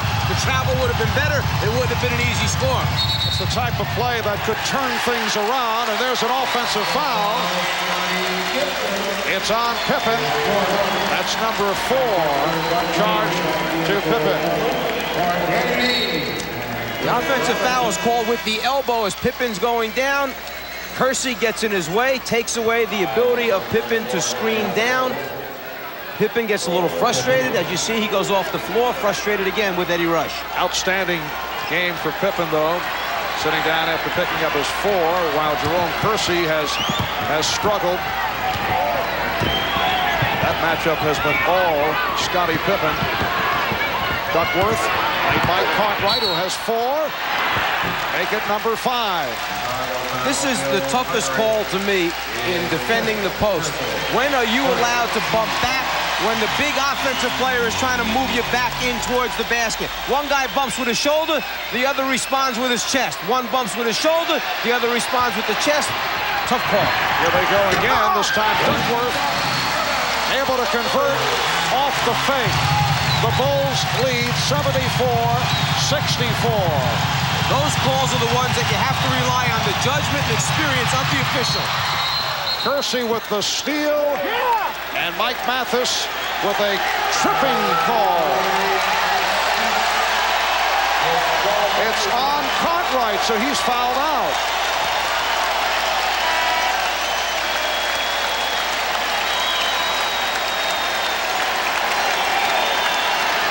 On the 6th foul, the coaching staff has time to make a decision as to who they would like to put in the basketball game. Phil Jackson trying to decide which will be the best matchup for him at this time of the game, and also planning the minutes. The trip taking place there as Cartwright sticks out the right foot after Kersey steals it and starts to take off on the fast break. And this is the first time all season that Cartwright has fouled out. Departs with 6 points, 7 rebounds. Stacey King, who played briefly in the first half, has come on, replacing Cartwright. Duckworth, rebounded by Jordan. They immediately went back to Duckworth against Williams on that matchup, and he had him down low, close to the basket. He just could not convert that time. King surprised by the pass, but it's deflected out by Portland. For Chicago, you have a tough unit on the floor as far as point productivity and cohesiveness. You got Hansen, who is now on his way out with Pippen coming back in. And I think Phil Jackson saw the same thing. Too many parts that normally aren't in there at critical times together, having to perform. King, Hansen, B.J. Williams, too much pressure, so he goes back with his other 2 main guys. Stacey King going to the bucket. It will be Trailblazer possession. The move doesn't matter. It's finishing that counts. You've got to have people on the floor that finish the plays and put the ball in the basket.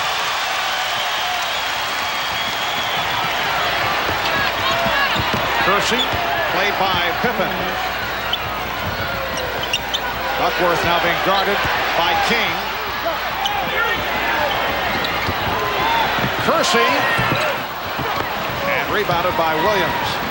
Pippen getting down. So the ball goes back to Portland. I mentioned earlier it was a very low-scoring 3rd quarter. Well, it's a NBA final record. A total of only 31 points scored in the 3rd, 16 by Chicago, 15 by Portland. The previous mark, 33 points in a Washington-Seattle NBA championship game back in May of '79. Foul committed by Scott Williams. That is his 4th. What we could see develop here is the fact that Portland has made the decision they're going to continue to go down low to Duckworth. To compensate for that, they're hoping that Chicago will have to double team back down low to get the ball out of Duckworth's hands. Well, when that takes place, now you'll see Porter and Drexler get back behind the 3-point line and start knocking down the 3-pointers if they're wide open. Horace Grant has come back, replacing Scott Williams. 7:20 to go in this 4th quarter. Here's Duckworth, blocked by Grant. Horace Grant had 5 blocked shots in game 2 on Friday. That's his second tonight. This is the exact same rotation that Grant just did not quite get to at the end of game 2 when Duckworth knocked out that jumper to tie it in regulation time. This time he anticipated a little bit better, was a little bit closer, was able to get there. Now Kersey operating against Grant, goes right at him. And will go to the line. Best way to go against shot blockers is take the ball and take it in their face. Don't leave that space or distance so that they can elevate and block it. Take it right up into their nose. Close down the amount of distance between the two bodies. Hope to draw the contact. 4 fouls apiece on Grant, Pippen, and Scott Williams. Bill Cartwright has already fouled out. Foul rundown for the Blazers. Duckworth is playing with 4. 3 apiece on Kersey, Buck Williams, Drexler, and Robinson. So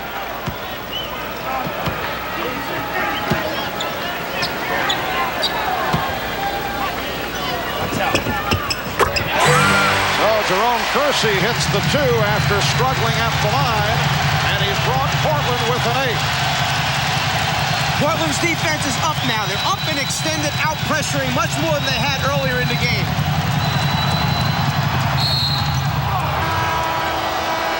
Outside official, Bill Oates with the call. Timeout has been taken. Foul was called on Scott Williams. Back in Portland, Marv Albert with the czar of the telestrator, Mike Fratello, Ahmad Rashad. That last foul was charged to Buck Williams, not Scott Williams. So Buck Williams has collected his 4th as you check out the foul difficulty. 4 apiece on Duckworth and Buck Williams. Bill Cartwright has fouled out at 4 on Pippen, 4 on Grant, and 4 on Scott Williams. And a lot of pressure has been placed on Stacey King. They're using him right now to use up time on the clock, to take fouls when necessary, to fight off the assault by Duckworth down low against the basket, because what Phil Jackson wants to do is finish up the game with the front line of Williams, Grant, and Pippen. He's got to buy time to get to that point where he can ride those guys out. B.J. Armstrong, an 81% free throw shooter, making his first appearance at the line in this series. That was a very big drive by B.J. Armstrong with the score down to 8, the crowd in it. Rather than take a jumper, he took it to the basket, tried to stop the momentum by picking up points at the foul line. And the Bulls are only 11 for 21 at the free throw line. That has hurt.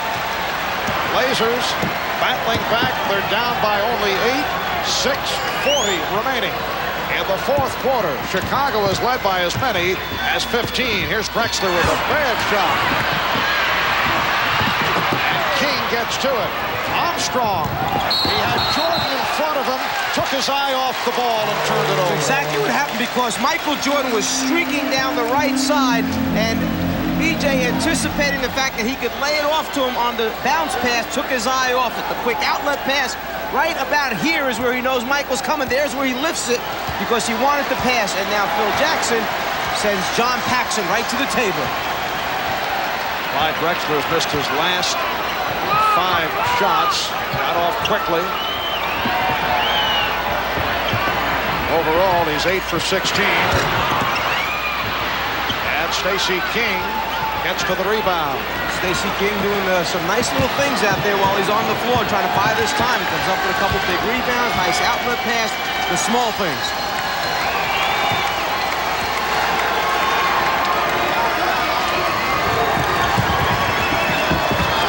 Here's Jordan. Oh. Michael's shot has been off.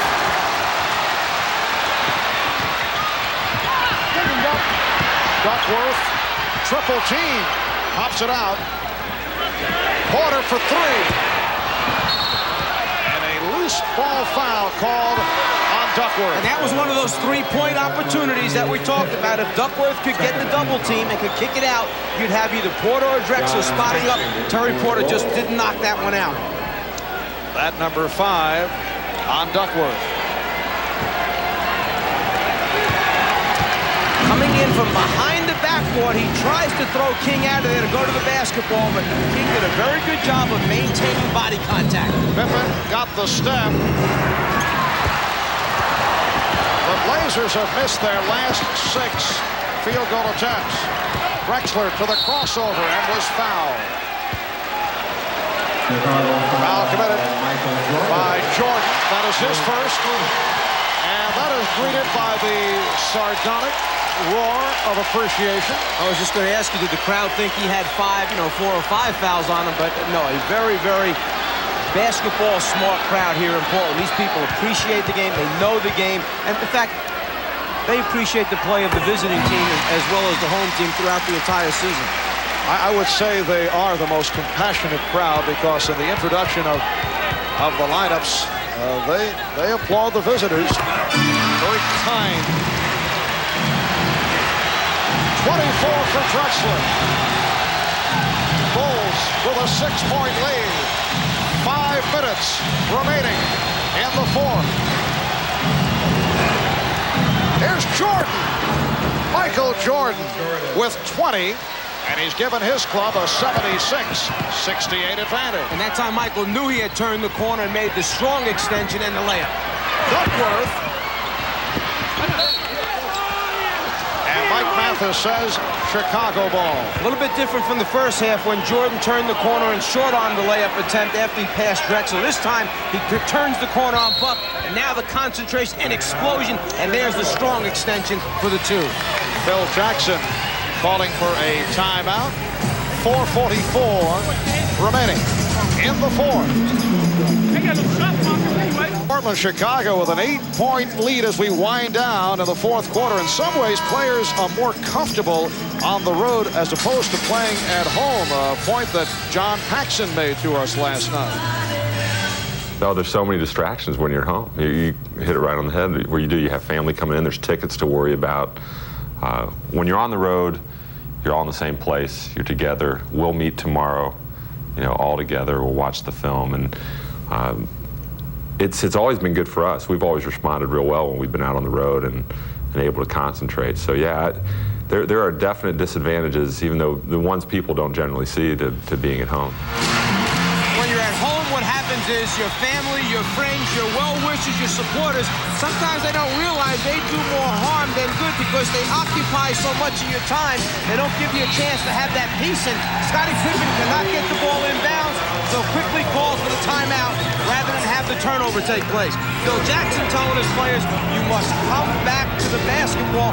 Don't just leave Scottie standing there out of bounds with no outlets. Back to the road story for Chicago. They are an excellent ball club, a team that won 67 games during the regular season, and they have the best road record in the league at 31-10. And you can see since 1990 on the road, clubs like Chicago and Portland have done exceptionally well. But you're talking about the two best teams in the league. And those other teams, by the way, happen to be a couple teams, Lakers and Pistons, that won a couple world championships. And Detroit, unusual, they fared so well on the road and did not have as an effective a home season as they normally do. And we just saw after the timeout, we saw Jackson talking to Grant in the timeout. Grant was the outlet pass to get the ball inbounds. Michael Jordan. Rebound, Stacey King. King with the box out. He was being played by Porter, who was caught on a switch. Porter was supposed to rotate down from out high and try to cut off King. He never quite got there in time, could not get inside the big body of King. Same situation as Friday night in Chicago. As we come up on 4 minutes, a 10-point lead for the Bulls. On Friday night, Portland able to turn it around and come from 10 down to pull it out in overtime. But when you're 10 down, you don't want to take a wild and crazy shot like Kersey just wound up taking. Be patient, take your time, get a good shot. Stacey King did not like that hard hit from Jerome Kersey. And the foul was called on Kevin Duckworth, so he is fouled out. Sometimes when you're frustrated as a player, you're not getting your shots to go down, you're trying to find a way to score, you get out of what you need to do to try and get back in the basketball game. With 4 minutes remaining and a 10-point score, this Portland team knows, they did it the other night, that they can still win a basketball game, but you have to get high percentage shots, good shots at the basket.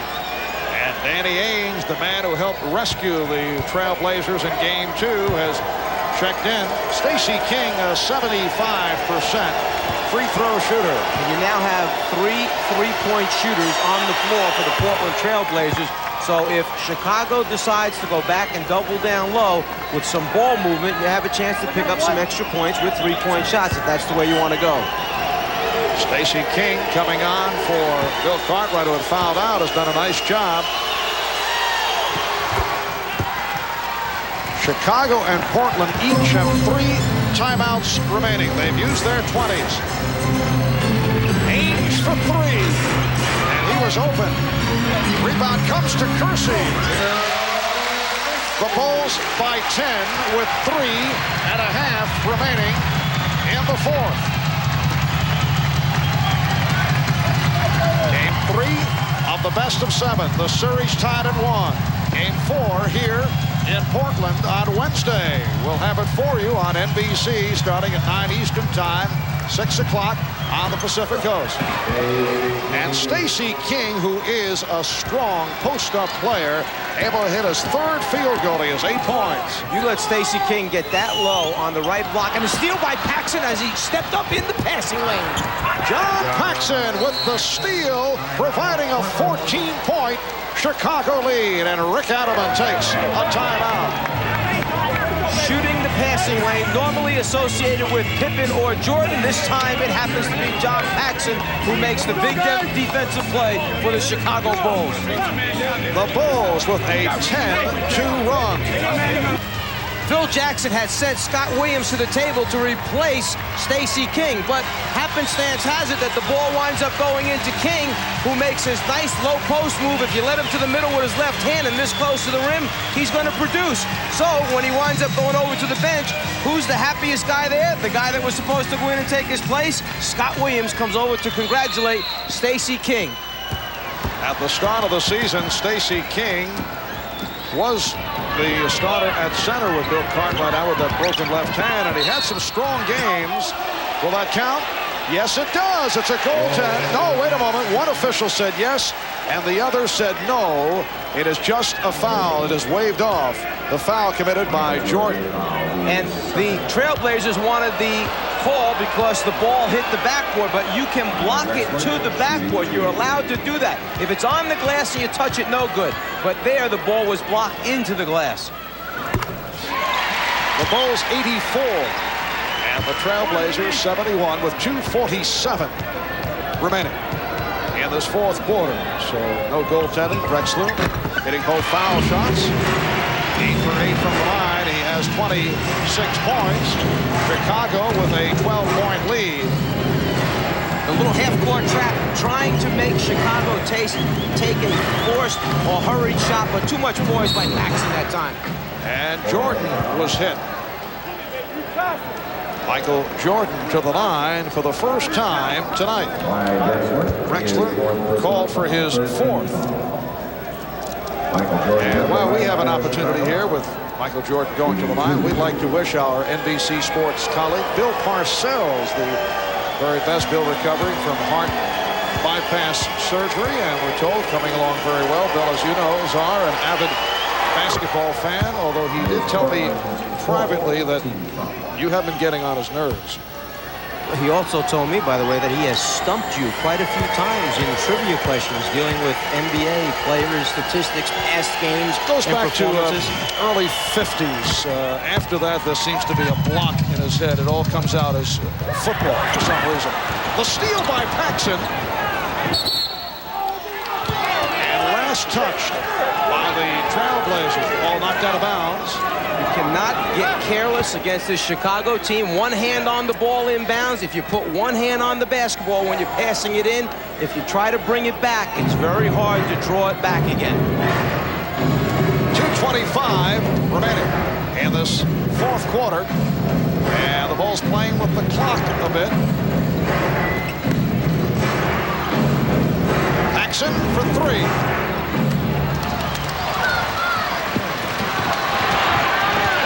Porter. Here's Danny Ainge for 3. Drexler. And Drexler will go to the line. Foul committed by Jordan. That is his 3rd. That little conversation there between Jordan and Buck Williams goes back to the last time down the floor for Chicago when Jordan penetrated to the basket and passed off. While he was in the air, Buck gave him a nice little shot, a little message, reminding him, don't come down here driving the lane trying to get in my territory. Here's the penetration on the pass off. After it, bang, right there. Michael didn't appreciate that one too much. Mike, you look back to what took place Friday night in Chicago with Portland coming from 10 down. Unbelievably, they scored on 16 of their last 17 possessions. Tex Winter, the assistant coach for the Chicago Bulls, charts possessions for the other team, and that is obviously a very, very high statistic. Shot clock at 5. Down to 3. Here's Jordan. Kersey thought he had to move on the open floor, but Paxson got back. Excellent job of transition defense by Chicago. Drexler. So the Bulls now lead 86-76 with a minute 24 remaining. And the fourth quarter, Clyde Drexler has 30. He is the high man. And once again, they spread it out. Well, Scott Williams and Michael Jordan learning the spread of the four corners from Dean Smith at North Carolina. Grant wide open.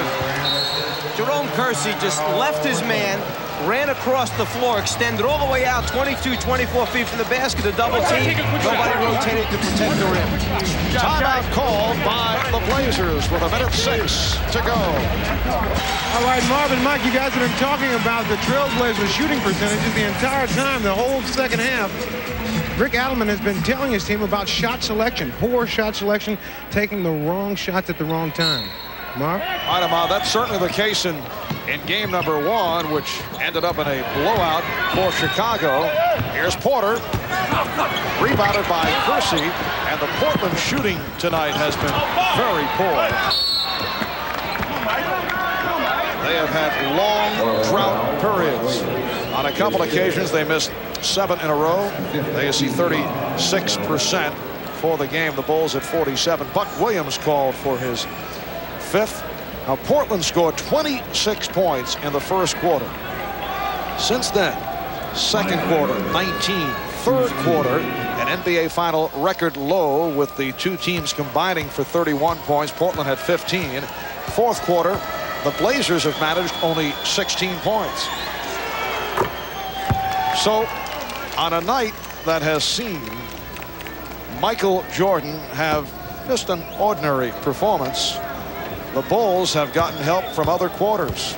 Scottie Pippen, 18 points, 8 rebounds, 7 assists. Horace Grant, 18 points, 8 rebounds.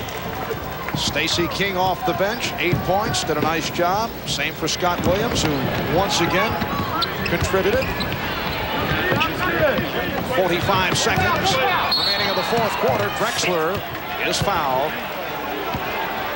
Michael Jordan's foul. Foul committed by Jordan.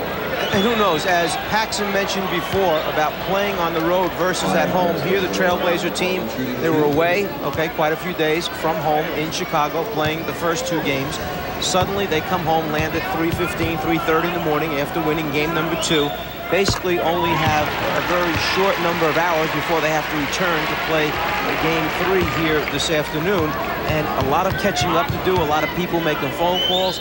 Did it break concentration? Did it have an effect emotionally on them being ready for this game? Don't you think that's a reach there? It's rationalizing after the fact. Something you might tell one of your ball clubs after a loss. We're down to a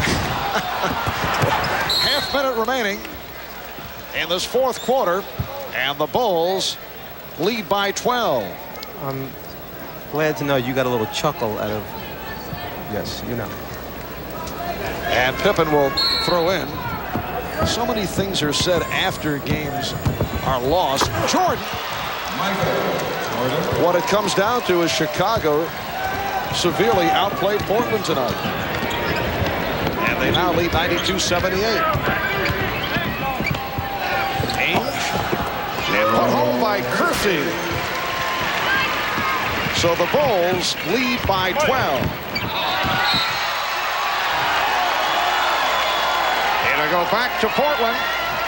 Crowd enjoyed that turnover. The Chicago Bulls on their way to going up 2-1 in this best of 7 with game number 4 Wednesday night here in Portland. Rebounded by Buck Williams. Ames. 92-82. 7 seconds remaining. And Paxson was checked by Kersey. So John Paxson to the free throw line. Wednesday night, game number 4, 9 o'clock Eastern time on NBC, 6 o'clock on the West Coast. Chicago and Portland. So the Bulls, although as we mentioned earlier, appear to be emotionally down, very upset about letting game 2 slip away, able to bounce back in very solid fashion here tonight. 94-82. As Ainge works his way down. And that will do it. The Chicago Bulls have defeated the Portland TrailBlazers by the score of 94-84. Portland shot only 26 of 78, 36% from the field. Well, shot selection is one of the things, and then not too many turnovers forced by the Trailblazer defense. Those opportunities enable them to get out in the open floor and then do their transition game thing, which is one of their strong points for this basketball team. Clyde Drexler, the high point man of the game, with 32. Michael Jordan had 26, 18 apiece for Scottie Pippen and Horace Grant. Again, the final, Chicago 94, Portland 84. Join us Wednesday night, 9 p.m. Eastern for game 4 with the Bulls up now 2-1. Coming up next, find out why everybody's watching Seinfeld.